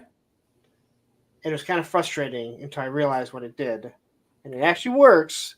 And then you're like, cool. At least frustrating of the review that I did. The tease for future of the 40-minute review that I still got to put together, and you guys are going to be like, you spent 40 minutes on that? But I love these birds, man. I think again, it's just adding a whole other dimension to the line. They haven't yet featured prominently in the comics, so it's going to be a whole. Again, as we move through the different arcs, clearly there's just more to be revealed in what's going on with the Animal Warriors of the Kingdom world. So, love the colors, man. That red, that's gorgeous. Oh, there's the cat. Look at that. This is the only cats in my house, so I don't even think I want those in my house. Oh, you know what? I have elves. Alf, guys, Alf. From Melmac. The cat in the sandwich. I feel like I want to play the Hella Dope Toys commercial, so all the new people that have never been here can see it. Do it. Play it. You know what? I'll go. I grabbed the keep while I was out and about. Well, okay, I'm gonna play it because come up here. Here, you guys want to see him? Come up here. Come up here. There he is. Oh, wait a minute. Hey, it's Roman. Hold on. Let me do solo layout here. I know everyone's gonna come up here. Come on. Look right over there. Special guest. There you are. Do you need to go outside? All right, so hold on. Let me end the exit solo layout here. All right, so what I'm going to do is I'm going to play the Hella Dope commercial. It's 2.5 minutes long. I'm going to let Roman out, and then when you guys come back, you guys can chat if I'm not back yet, but I'll try to make it as quickly as possible. Good deal. All right. Okay.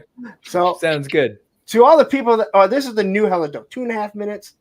Enjoy Mossman. Oh, hey guys. So Lawrence, he had to step away for a little bit. He's got a case of the grumble dust.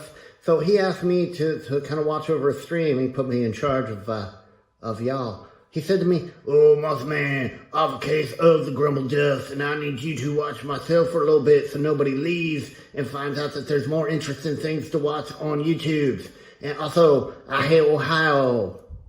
So I was like, oh, dang, so now I have to come up with a topic for my very own show. And I was like, oh, what about talking about your favorite toy stores?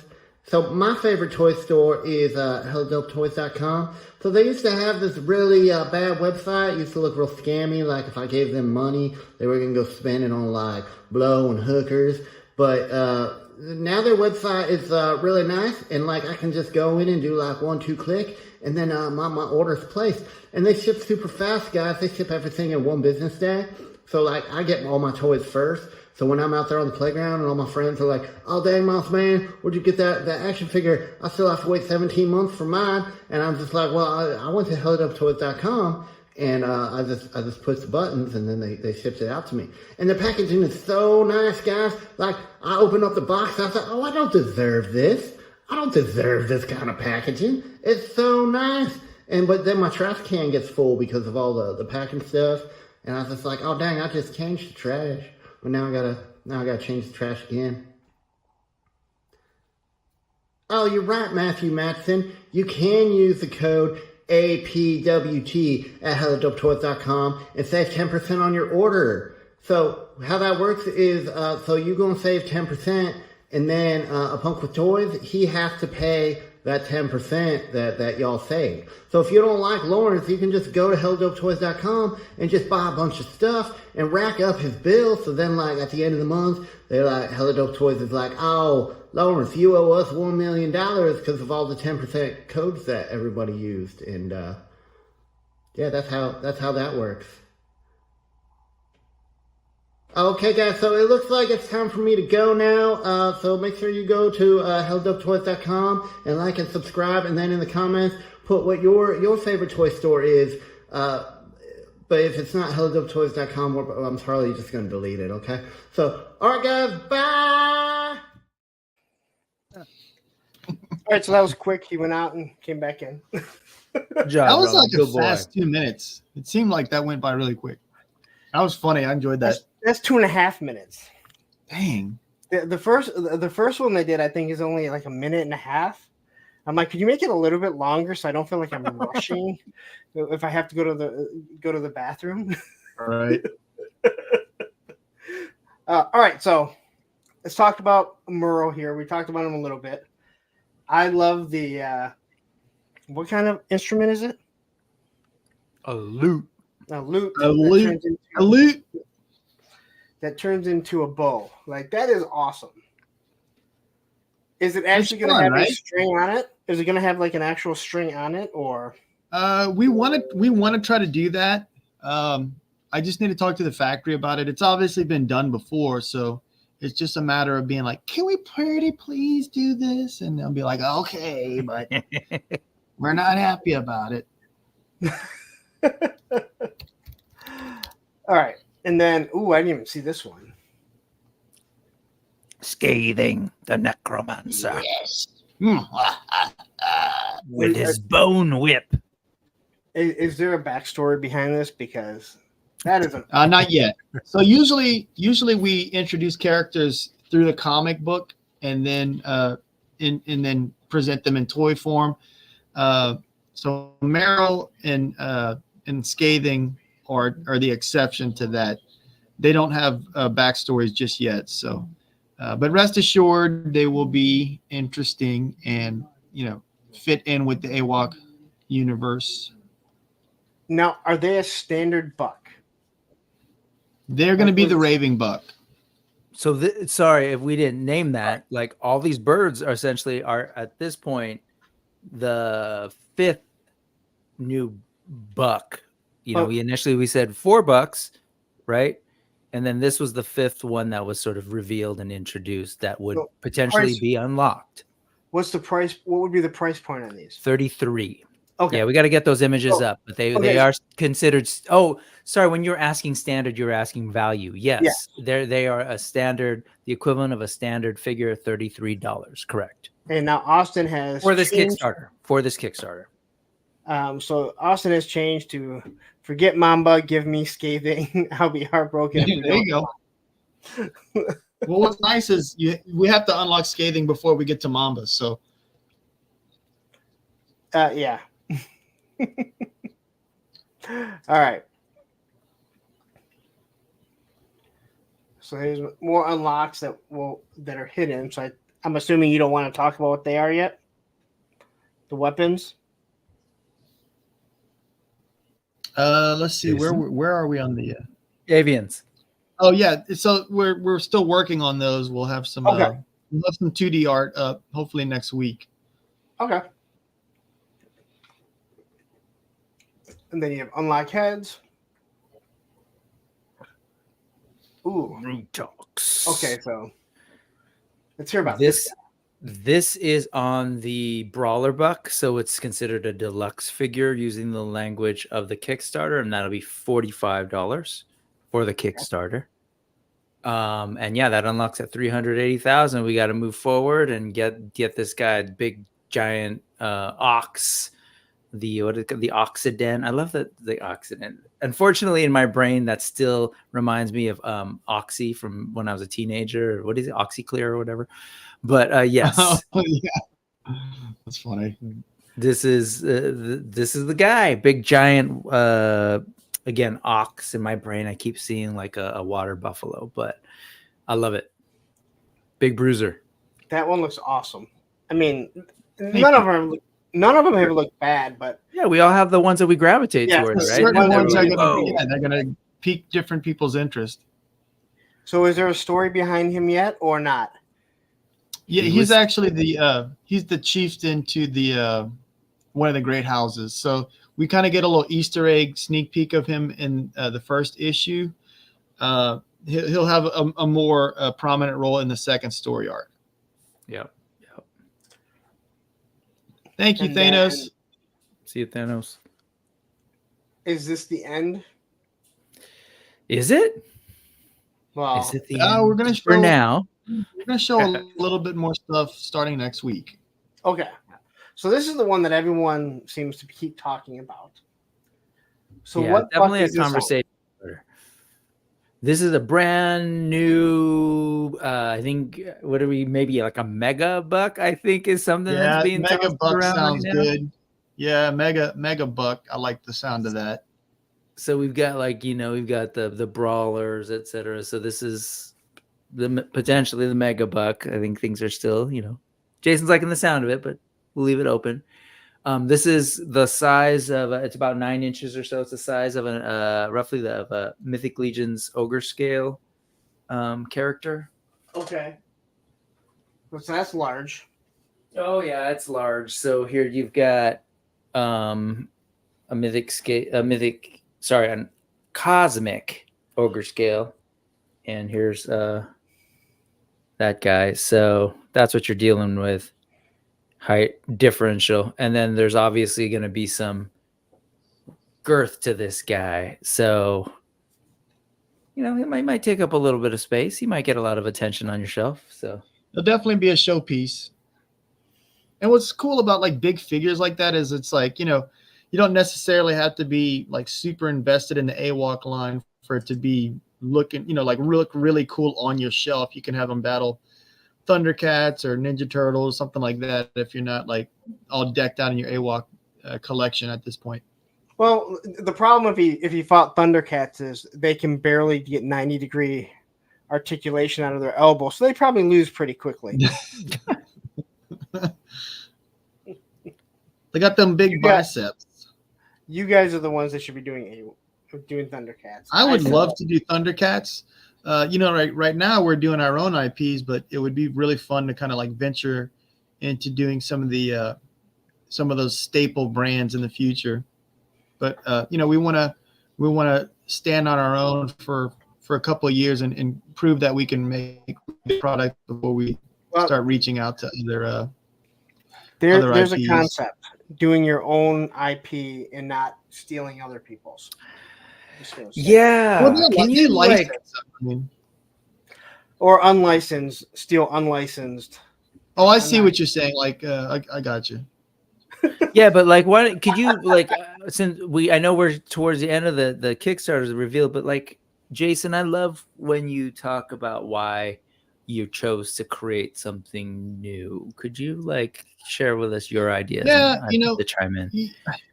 So I kind of mentioned I mentioned being in a band and stuff, and when we first started playing, we were playing with a lot of bands that were doing covers and stuff, and it's way easier to do, covers right out the bat, and everyone loves you. And it's, because everyone knows these songs and stuff. It's a little bit harder to kind of start off doing your own original songs. And, but we saw how it kind of paid off after we did the work and people started to know us. So I kind of just followed that model. And, at the time, whenever we launched AWok, there wasn't a lot of different animal type warrior characters and stuff out. So there wasn't a lot of stuff to like compete with, so to speak. But I feel like as the brand's gotten more popular, we've started to see stuff from other companies, like Chinese companies that are doing kind of similar stuff in their own way. I feel like AWok's got its own like very definitive look, and they've got their own look too. So, but yeah, I mean, we just wanted to do something that was new and fresh, and something that collectors could collect on their own, or share a hobby with their kids. If they want to start collecting the line together. I've seen a lot of people that enjoy the line in that way, where they're like sharing a hobby that they love with their kids and introducing and discovering something brand new together. Yeah, and I'll just say, Lawrence and I have talked music before. Lawrence, I never asked you, were you into Refused at all? Oh, No. man. Okay, Oh, so man. that might not be. Matter of fact, I do not like Refused. Okay, You don't listen to that Swedish stuff.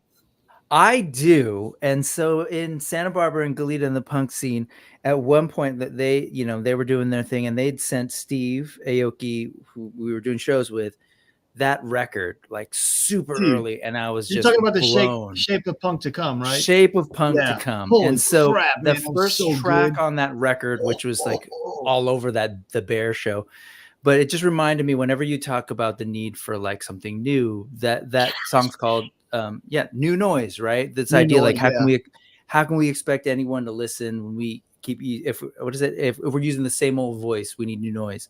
And I mean, it's like, how are we going to expect like future generations of young people to like, oh yeah, I'm into that stuff that my dad liked when he was a kid. Like, no, man, they need new things that will appeal to them, that give people an opportunity to like, start fresh. And also the other piece with nostalgic brands, and I love them. I there are definitely some pieces like Masters of the Universe. I have some of those Thundercats that can only do this or whatever. That stuff's great, but there's a lot of sort of baggage, for the lack of a better term, that kind of comes with that when people are trying to like revive or create new versions. This is beautiful, man. So far, like with AWok, it hasn't been why didn't they do this? And I can't believe they it's just like, oh wow, look at that. Oh my God, they're doing a bird. Oh wow, they're doing an elephant. And it's just this joy of new things that we can kind of gather the tribe around and be excited about. So I love that. Yeah, I've said it a lot, and to add on to what Brick was saying, it's so important to keep creating new stuff. Like, we don't want to be too stagnant, so it's very important, like culturally, to like keep creating new stuff. Like, you can only reboot stuff so many times. And I feel like that's a big part of our mission as well. Yeah, for the culture, man, like push it forward. And you're doing that both with the IP, but also, again, this notion of like, can we get different size creatures? Can we move forward with pinless? And like, I see that a lot in this line, that I appreciate this willingness to kind of try new things, like gripping feet. Does that exist yet? That was, what's that? In other lines? The gripping feet. Like, will you be the first to do gripping? I don't know. Was there a Man Bat that had it? Maybe, I don't know, but maybe. I feel like Man Bat might have. I don't know. It's a good question. It'll be cool. We'll do it in our own fun little way, Yeah. Amanda wants to know, how do people join the tribe? Okay, so what you do is Amanda. Who is Amanda? Because obviously, get your credit card. Amanda is actually married to Highly Articulated. Oh, okay. So, and when she was saying there's a comic, that's because Highly Articulated Adam is known to jumping into these things and asking, there's a comic? But yes, that's who Amanda is. But Amanda is absolutely her own person and is brilliant and awesome as well. Can I just say that? There it is. Man, I can't believe they haven't done a Roman character. There was also another mention earlier about I do want to highlight because they said, and I was like, I hear it. Game Quest was saying there's an interest in a skull mask for scathing. Oh, that's a cool idea. What do you think of that? That's a really cool idea. I actually like that. Like a bird skull, right? Yeah, that's a really cool I'm idea. Assuming? Yeah. Yeah, I highlighted some stuff that we're going to ask, but let's talk about. I know. Sorry, it just came up. And no, I actually didn't highlight that, but I'm just saying a few people ask. So if hopefully, like if you asked a question, I have it highlighted. You're still here hanging out. But let's quickly. We want to talk. Oh, you want to talk about this? So we've been sort of talking about it in different forms. I don't know if Tiffany's still here. Mythic Dolphin earlier made like a very specific request. Hey, can you talk about the Epic All-In and the value? So as we mentioned, there is the opportunity to get single figures. And then just like any other Kickstarter, if you get multiples, there's different price breaks. So we wanted to share a little bit about that, but we wanted to kind of like just skip to the punchline because there are all-in packages and Epic all-in packages. So the top of the image, I think, is a little bit cut off, but so the very top is like, yeah, what kind of deal are you actually getting on this Kickstarter? And I do want to say, like, back up a little. I understand your first question. So Lawrence, when you asked that question earlier, you're like, that's something that a lot of people wonder, like, why are we doing the Kickstarter again? Like, why do a Kickstarter again? And you've heard the answer. And so part of that, I got to say is like, yeah, we're going back to people and asking them to like step up again and support so that we can move this line, sort of fast forward the line to all these bucks. But you know what? They really should be getting something for it, right? The idea of a crowdfunding or a Kickstarter is that you're trying to get those early adopters, those hardcore fans who do want to support. And it's like, not only do we want to give you like a deal and like, you know, maybe a couple of $5 discount here or there, but like, hey, we want to reward you, give you a little bit of a return on your investment for being like a super supporter, right? And so that's what I really appreciate about this. That there's a little bit of a discount compared to retail if you're doing single figures. But if you look at that top line, scenario A, if you're the type of person who's like, I just want what you all originally offered, get out of here with all that unlock business. If you were to try to just buy those original items as sort of single items, if you're going by the Kickstarter price, that's the equivalent of $384. The estimated retail on that's going to be $459.88. So right there, if you wanted to do that, that's awesome. You get to save $75.88, which is what, like a standard figure and a deluxe figure, maybe a free, essentially. That sounds cool. Fair enough. But then if you go down, it's like if you buy them actually doing the all-in package, which is what that is, that's everything that was originally offered. That's being sold at $325. Again, same retail price. You're saving $134. So Amanda, that's one way that you can join the tribe. Scenario B. I love, like, when did I become the sales guy? But scenario B. So here's the Epic all-in. If you're like, hey, I keep hearing Jason introducing all sorts of random characters all of a sudden. What? There's a bird, there's a couple of birds, there's an elephant. What the hell, man?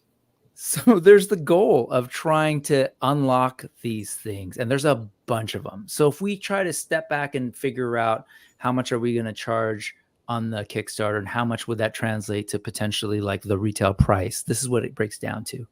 If you were to try and buy all these items as, for whatever reason, if you wanted to, as single items on the Kickstarter, and you're just like, I'd rather pay you a higher price, that's fine.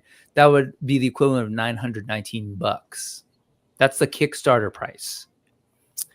If you were to try and do that, oh wait, there's something weird there. I just realized, but that's what that's trying to say. Anyway, so the next one over is if you try to do that at retail, that's $1,000, $1,074. So you're saving about $155. Why do that when you can do the Epic all-in? The Epic all-in is going to get you everything that was originally offered plus everything that gets unlocked. Now, if we presume that we unlock everything that Spero's intending to unlock, that works out to, again, be roughly $1,074. The Epic all-in price for that package is only $650. So you're talking about an opportunity to back Animal Warriors of the Kingdom as a hardcore supporter. And again, I realize that that's not for everyone, but you're talking about saving $400, like essentially getting $424 worth of figures for free.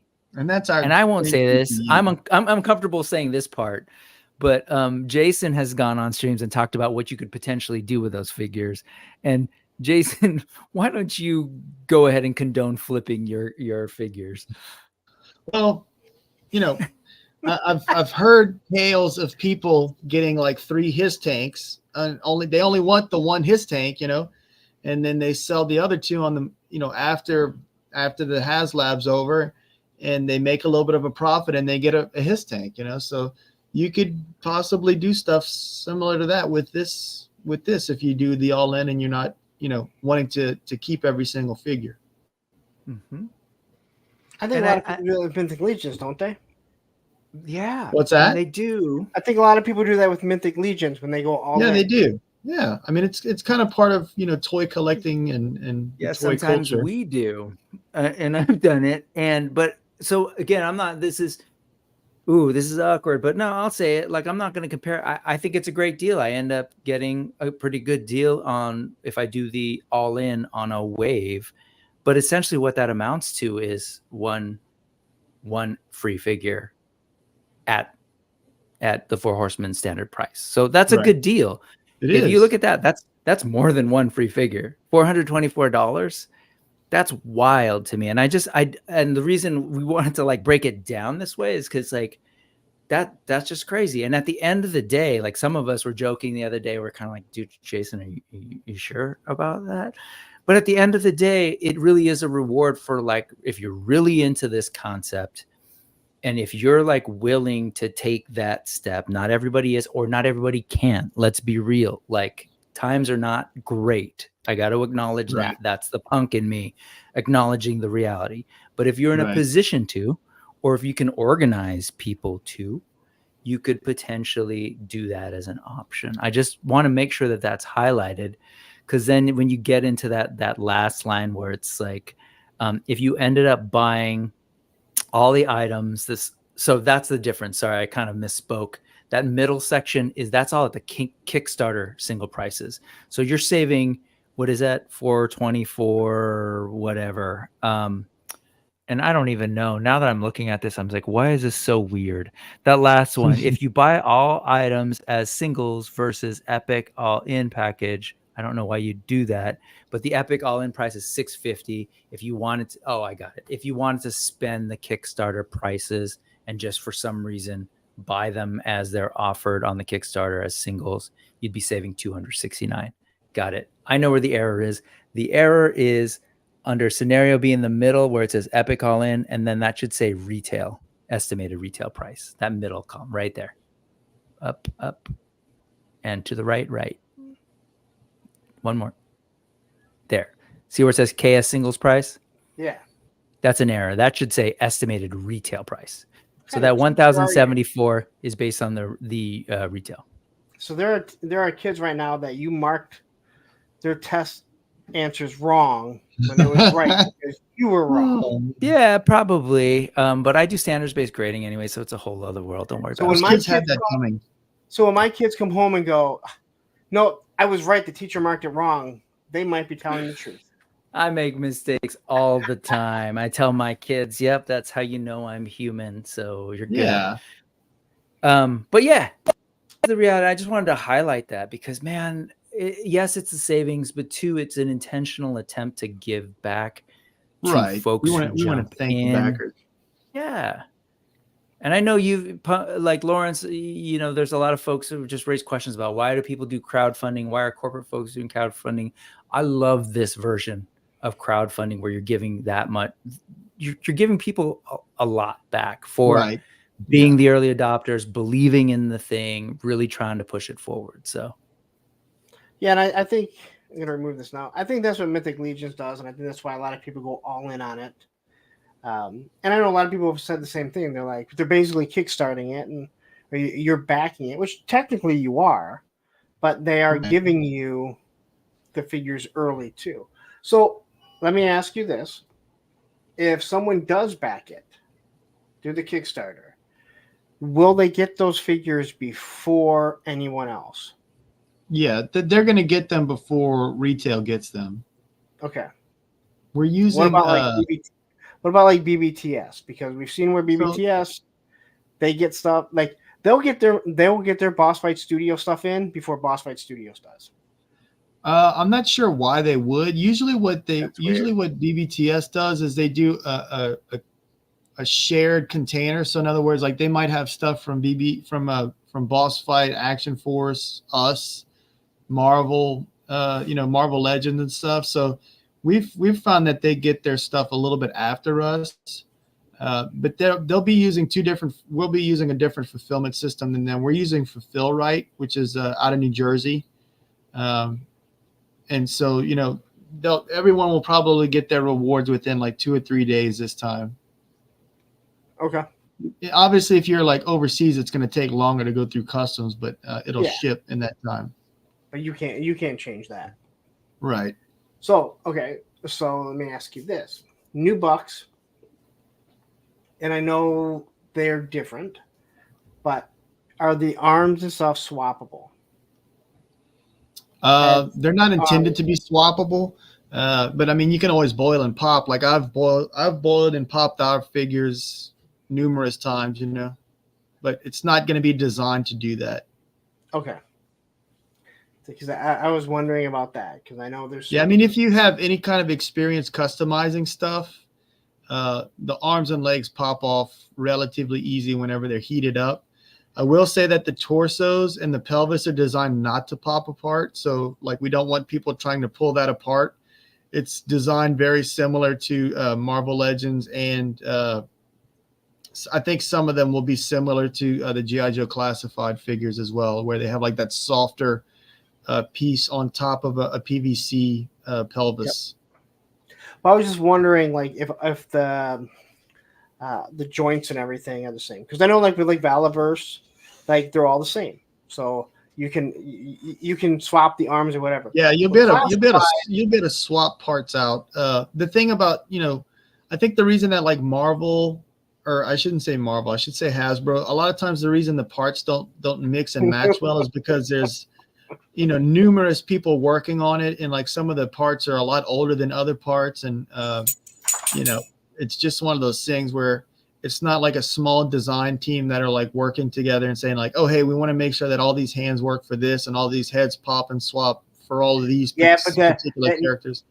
That neck ball should be the same with all of Hasbro. Yeah. So all of our neck balls are the same for like, like Pale's buck, the Reptiles buck, probably Mala and the Speedster. Those heads will probably all be the same ball joint, but stuff like Thane, it's not practical to have the same size ball joint for that. So the bigger figures are going to differentiate from the smaller, and there's really nothing we can do about it. In order to keep the figures functional and have the correct range of motion, they'll have to have a bigger ball joint. All right, so that's another question that I have. The Thane buck. Are you done with that, or will you have more? No, we're going to get other use out of it. It's going to need some additional parts and stuff, but I think it would make a really great bear, with different arms and legs and a different chest. So we'll definitely get some more use out of that buck for sure. Love it. So Andrew Davis asks, so let me get this right. If I order from Hella Dope Toys and use a code APW and they charge Lawrence to save 10%, I save. That's not how that works. Did you watch the end of it? But so you guys do know I think this is going to completely back. You have supports. But if it's something where you can't back it now, when Hella Dope Toys does get it in, if you use my code APWT, you do get 10% off. I do not have to pay. I don't have to pay it back, or else that code would, dry up really quickly. Let's just say that, all right? Anyway, see, this is what I'm talking about. The Titan. I cracked up watching Lawrence's hand motions while talking about neck balls. I think I missed neck it. Balls. Yeah. You need to go to the doctor if you got neck balls going on. I'm Italian. The hands move. And Mamma mia, pizza pie. so now I am worried because if you saw, what's that new John Cena movie on Netflix? Oh, Ricky Stenicki. That's so funny. With the, was it Dick? This thing? Dude, let's do it together. Yeah, that. That was so funny. Why did anyone ever tell me this? If you haven't watched doing this, if you haven't watched Ricky Stenicki, that movie is so screen captured. It is so stupid that it's awesome. Yeah, I mean it's important to have fun, silly, goofy movies. Yeah, I feel like we had like a decade where we didn't have any fun, goofy movies. So people started taking themselves way too seriously. Yes. Well, that's the way of this world now. Well, is there anything else that you? Oh, you know what I want to ask about? You have another line coming out, don't you? We do. We have so we announced the Bushido line, which is samurai mixed with oh my god, Oni. Sorry. So like Japanese folklore demons and stuff, and we'll talk more, or we'll start really kind of showing more of it towards the end of 2024. But the idea is there'll be smaller waves. So like each wave will consist of like one samurai and one Oni figure, and we'll see how popular that is, and then hopefully we'll move into waves of 4 figures where you get 2 samurai and 2 Oni. Do you want to be on the camera? Oh my god, I'm a warrior. Good lord. So like my work laptop is a gaming PC, just so that it can like run all the different software and everything without like worrying about slowing down. And there's heat vents on both sides, so like 2 of our 4 cats like to sit on the side and get warmed up while I'm working. Okay, good. I thought you were going to tell me they got burned. No. Okay. Now is that going to make Kickstarter? No, it's not. No. We're just gonna be, the scope of that's way smaller. It's it's essentially just $2 on that. So we'll just be offering it for pre-order. Okay. Because I saw those at PowerCon and I was like, I need a couple. Yeah, the next time we show them off, we'll have painted prototypes. And when are you expecting those to come out? I'm not sure yet. We're kind of focusing on this right now, and then once the production on this starts, then we'll start kind of moving our focus onto like doing the paints and kind of gaining or garnering interest in it. I think it's going to be very successful, but you never really know until you put pre-orders out and stuff. So we're hoping to do pre-orders towards the end of 2024. Okay. Well, we're going to wrap things up, but before we do, I want to ask these questions that I highlighted. Oh yeah. There's only some of them, so okay. I don't even know if the people are still here, but we may have even answered some of them. So King Bowser says, what is the expected delivery time for Wave 3? I should highlight it. What is the expected delivery time for Wave 3, the Bird's Wave, if it gets unlocked? It'll probably be sometime towards the end of 26. But again, it's one of those things where I want to like under promise and hopefully we'll get them out before then. But the end of 26. So still 2 years away. I mean, I haven't really thought it that well through, to tell you the truth. I mean, it's like we're trying to keep track of like wave 2 or wave 1 and 2. Wave 1's going to be towards the winter of 24, and then let's see, and then we've got wave 2 in the spring/summer of 25. And then we might be able to get something at the very beginning of 26, but best case scenario, it'll probably be a winter of 26, or fall 26, something like that. Okay. The Titan asked, I believe I heard there's going to be a trade pack paper. We will. Yeah. So we're gonna book release. We're gonna do a trade paperback after issue 5 is out. So once everyone's got a chance to get the single issue, we'll do wave 5. I mean, we'll do a trade paperback. You're really fighting me. So, so issue number 1 dropped in March. Issue number 2 is going to drop in May, and then from there it's meant to be monthly. So you get issue 3 in June, issue 4 in July, issue 5 in August, and then we'll do the trade paperback territory. Okay, so Fatred, it is Fatred. We've dropped the FU, whether he does it or not doesn't matter. So maybe I'm late to the party, but Brick, are you a super fan of AWOK, or are you financially connected, invested in the company? I'm a super fan. I'll use that quality unless, hey, you want to drop some money right now? I'll take some. But no, I'm not financially connected. I am invested in that. I supported with an epic all-in for this one. And that's how I want people to think about it.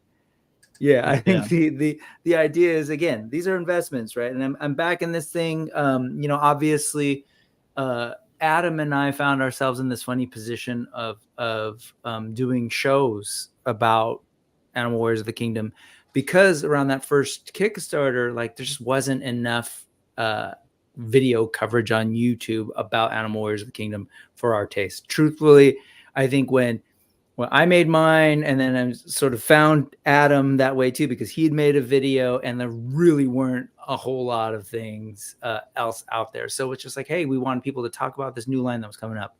Fast forward, we're basically doing the same thing. So at this point, that's where I'm at. I've stepped in to really help out with some of this, like, marketing thing, set up this tour. Like, that's the punk rock thing too, man. That's like setting up tours.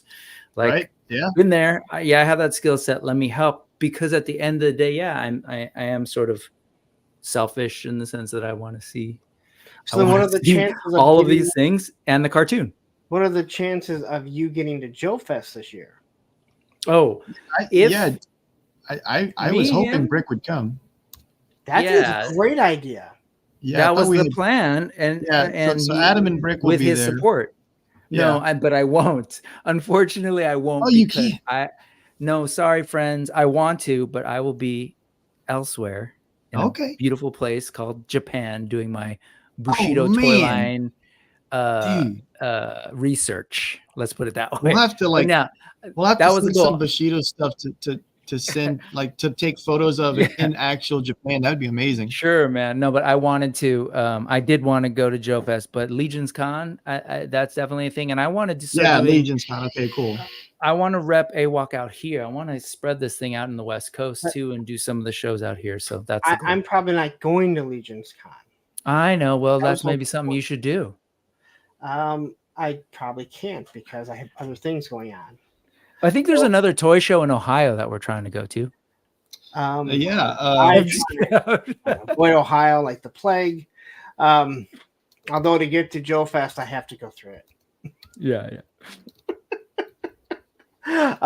Solo Sinner asks Jason, looking at the book library, does it mean that any animal that needs the athletic fur buck will have pins and no ankle cut? Correct. Yeah. So we've got those bodies that have the pins in them. They're really not that noticeable.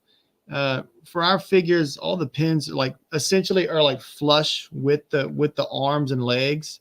And they actually even have like sculpted detail on them. But yeah, all the stuff right now is going to still have pins in them.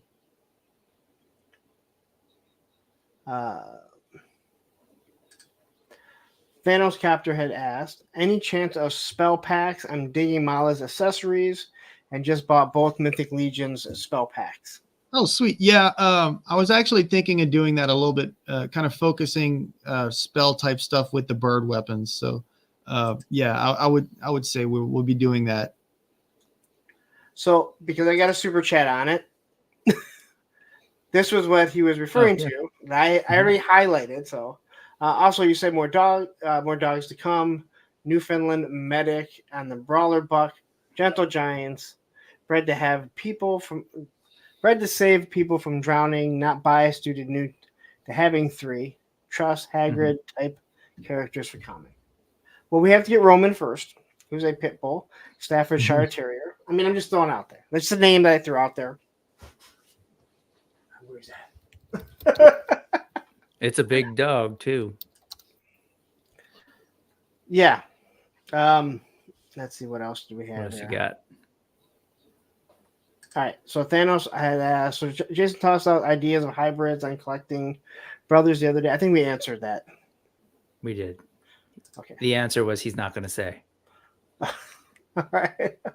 We'll just have to be surprised. But read the comics, you'll understand why hybrids are possible and all that kind of thing. Good stuff.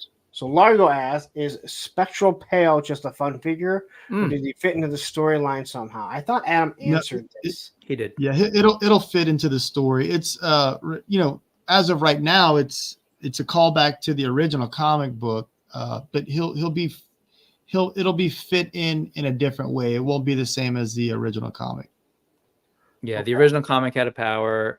In the current comic, there was a scene where there was a hologram projection, Star Wars style, of him that looked kind of like Spectral Pale. Yeah, but and several. Yeah, I think it's in issue 2 and 5. Mm-hmm. And we don't need something to fit into a wave or a line to make glow in the dark. You just pop a glow in the dark figure, and you're like, all right, we should buy it. Ichabod. It's a slippery slope. Winter plans for a bat character when the figure was small. When the figures were smaller. Yeah, we actually had one designed and everything. So, is that for the 4-inch figures? Yeah, that was for the 4-inch figures. So there's no reason to think that we won't do something like that down the road. What do you say? I'm Batman. I'm Batman. And here, Warchest asks, "Do you have a bat yet to hang upside down?" Yeah, it would hang upside down whenever we get to that. It would probably they would probably have some sort of accessory that incorporates, that way you don't have to worry about finding something to hang it on. You mean like a let's say a Cobra boxer that came with a punching bag? Like you'll give them something to hang it upside down. Yeah. And the last question I have was, is there an online community for AWok? We actually have a couple of different ones. Yeah, there's a couple of different ones. We've got I think it's official. Boy, I don't know. I'm trying to think now. There's a Facebook group. Yeah, the official Animal Warrior of the Kingdom podcast Facebook group. Yeah. Yep. And then we have our Facebook page, which is Animal Warriors of the Kingdom. And then we've got Instagram, which is @Spero Toys. We'll be posting more than just Animal Warriors on there. I'm sure there's other ones, but those are the ones that really come to mind. Actually, on Facebook, there's also the House of AWok, Animal Warriors of the Kingdom official fan group. So there's sort of two. There's that one, and then there's the one that Kato is running, the official Animal Warriors. They're both great communities. And I think somebody else earlier in the chat was sort of asking about it, might have been collecting similar notion. But I think, yeah, man, one of my favorite things about Mythic Legions is that sort of like online community. So I would personally love to see that. So please join. I understand it's a Facebook thing, so some people maybe don't join. So that's something for us to kind of think about in terms of maybe we could do like a Discord or something.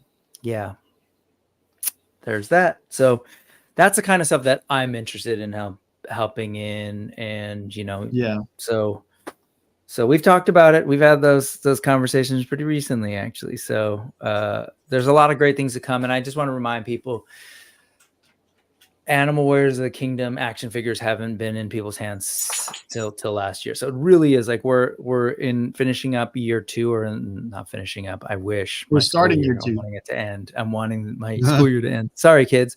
But this is year 2, the beginning of year 2, and we're already looking at this Kickstarter that's unleashing all these things. So there's definite plans. Hey, if you're into some of what we're saying and you're kind of curious about these figures, you can always unlock a single figure help us back this thing and move it along, that would be great. If you want to go in for more, go for it. Consider the Epic All In, organize some friends, and you can like divvy up the spoils as you wish. So things to consider, folks. All right, so I guess the last question, we'll let you guys go. It's been 2.5 hours. When does the Kickstarter end? Yeah, I still got to finish my review. When is what? When's the Kickstarter end? When does the Kickstarter end? It ends on April 17th, which is 2 days after everyone gets that glorious tax return money to spend on awesome action figures. And I think there's also a payday in between, like right before there as well. Well, not everyone has the same payday shoot. That is true, but we've tried to stretch it out to where there's 4 or 3 paydays that were in the Kickstarter itself. No, can I say something? Like, so I'm just. I mean, it's your show. Go for it. If I was gonna do a Kickstarter, I would make sure that it ended right after taxes. It only makes sense. People have. That's what they did. But I'm saying, like, some people have it end in December, and you're like, dude, right after like Christmas and stuff. It's tough. Yeah. So, well, everyone kind of runs their own race. Yep. I will say, in between the time that we've been talking the last couple of things, the Kickstarter page has been updated. So for those of you who are watching at home, watching replay, go check out the Kickstarter. The birds have all the details in there, kind of indicating what's what with the value of them, the standard figures, and the types of weapon and everything. So we've got elves who run things while we're streaming. Yeah. Is there anything else that you want to say before we wrap it up? I just thank you so much for having us. Jason? Yeah. I mean, I was just gonna say, you don't get charged on the Kickstarter until it ends. So there's no reason not to back it now and pick out the goodies that you want and kind of help us keep that momentum up until the Kickstarter officially ends. Yep. And I just wanted to say, like, again, thank you for hosting us. And yeah, this is all part of the sort of Gather the Tribe tour. Hope folks aren't, sick of us yet. But tomorrow night, Jason is going to be doing a one-on-one hangout with Wade from Unparalleled Universe. Both of those guys have officially kickstarted buff, furry, kind of tall, skinny, furry action figures. So, and they're both in the comics, and I know Wade is really interested in seeing his Odious story be told in comics. Yeah, so man, I'm really excited to see those two exchange notes. Matthew, what's if that? You have Matthew, moderator. Oh, yeah. You or Ed have Unparalleled Universe's link channel. Yeah, if you want to drop it so people can click on it. I don't think the link is out yet, but the channel is, so definitely check that out. And then on Sunday at 2:00, we'll be hanging out with Adam on the Highly Articulated channel, doing a little bit of the monkey business again and kind of seeing where we're at and probably letting people know what's going on in this last week, because there's some exciting stuff that's going to happen. And then we'll drop real quickly into that Sunday night's Geek Dad Life episode, just to kind of give an update. Adam, Derek, and Jason were already there at the beginning and kind of did a whole thing, but we're just going to do a quick check-in, probably 10, 20 minutes or so. So you'll see us there. And then there's more things planned, but let me just share 2 things. On Monday, on the collection. Whoa. We don't stop on Monday. If it's okay. On Monday, so here's the thing. As you've seen tonight, we've gone two and a half. So on Monday, Lawrence likes to go about 3 hours. So if you could spare maybe about an hour of your time over on the collection on Cato's channel, which is great, the official Animal Warriors of the Kingdom podcast. That's actually before your show. That's before your show. That's before your show, I think.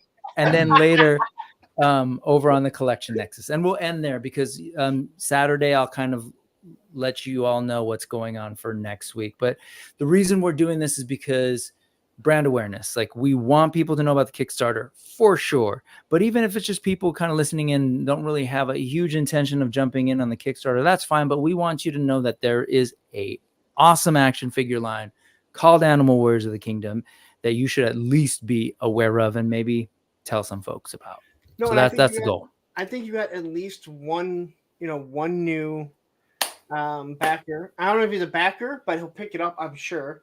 He lives in the area. He has a twin brother that also collects almost the same amount of stuff. So, you probably get 2 new collectors right there from here. And it said, I've talked about you guys well before, and I've gotten people into it. There's people that have said, like, I'm done with classified. I'm all in on, like, awesome. Continue to watch and like my reviews, just please. And I am joking when I say, listen, I'm joking when I say, we don't talk about Mondays because it's my day. It's okay. It's a big YouTube. Yeah. And nothing gets deleted. You just go back. Right. You can always rewatch stuff and watch it later. Exactly. And again, so I'm joking. You never met me, so I think you're getting the idea of my personality. I know we've chatted a little bit, but I think you might be getting a little bit of my, and all the people that are watching. Yeah, this is what you get on Monday from me. All right. And thank you for the great question, Austin. Austin's actually right. Like, is there a list of where all these collabs are happening? A picture list. And so, I believe they're at Spero Toys. If they're not, they're also at brick something for sure. On Instagram, and also on my community tab on YouTube. I do a channel called Brick Something. If that's something you'd like to check out, head over there. Well, thank you for having me on. And again, I think it's great that you're doing what you guys are doing is what someone that is doing a Kickstarter should be doing. They should be hitting every channel that is in the toys, whether or not it is up their alley. And I know my channel.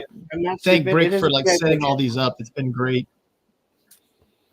Yeah, and again, I like the product. If it was a crappy product that I didn't think was, I'd say, listen, it's not,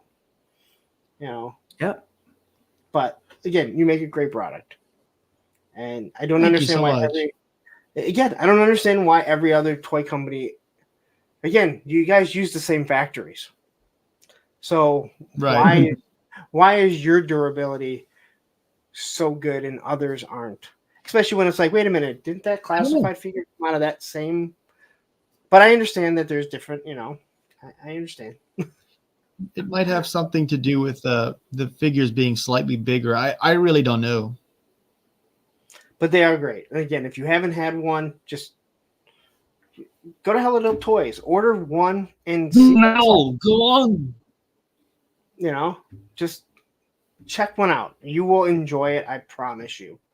So, all right, I'm going to let you guys go so you guys can do what you need. Thank you guys all for tuning in, and I will see you guys all on Monday. Brick, tell them where they can find you. You can find me at Brick Something on YouTube. If you go to bricksomething.com, it'll take you right to the YouTube channel, and over on Instagram at brick.something. And Jason, where can they find you? You can check out all of our stuff on Instagram at Spero Toys. And there is a link to the Kickstarter in the description, and also here it is right now in case you want to click it and go back it right now. So, all right, I'm going to let you guys go. Thank you very much. All right. Everyone else, have a wonderful night, and good night. Good night.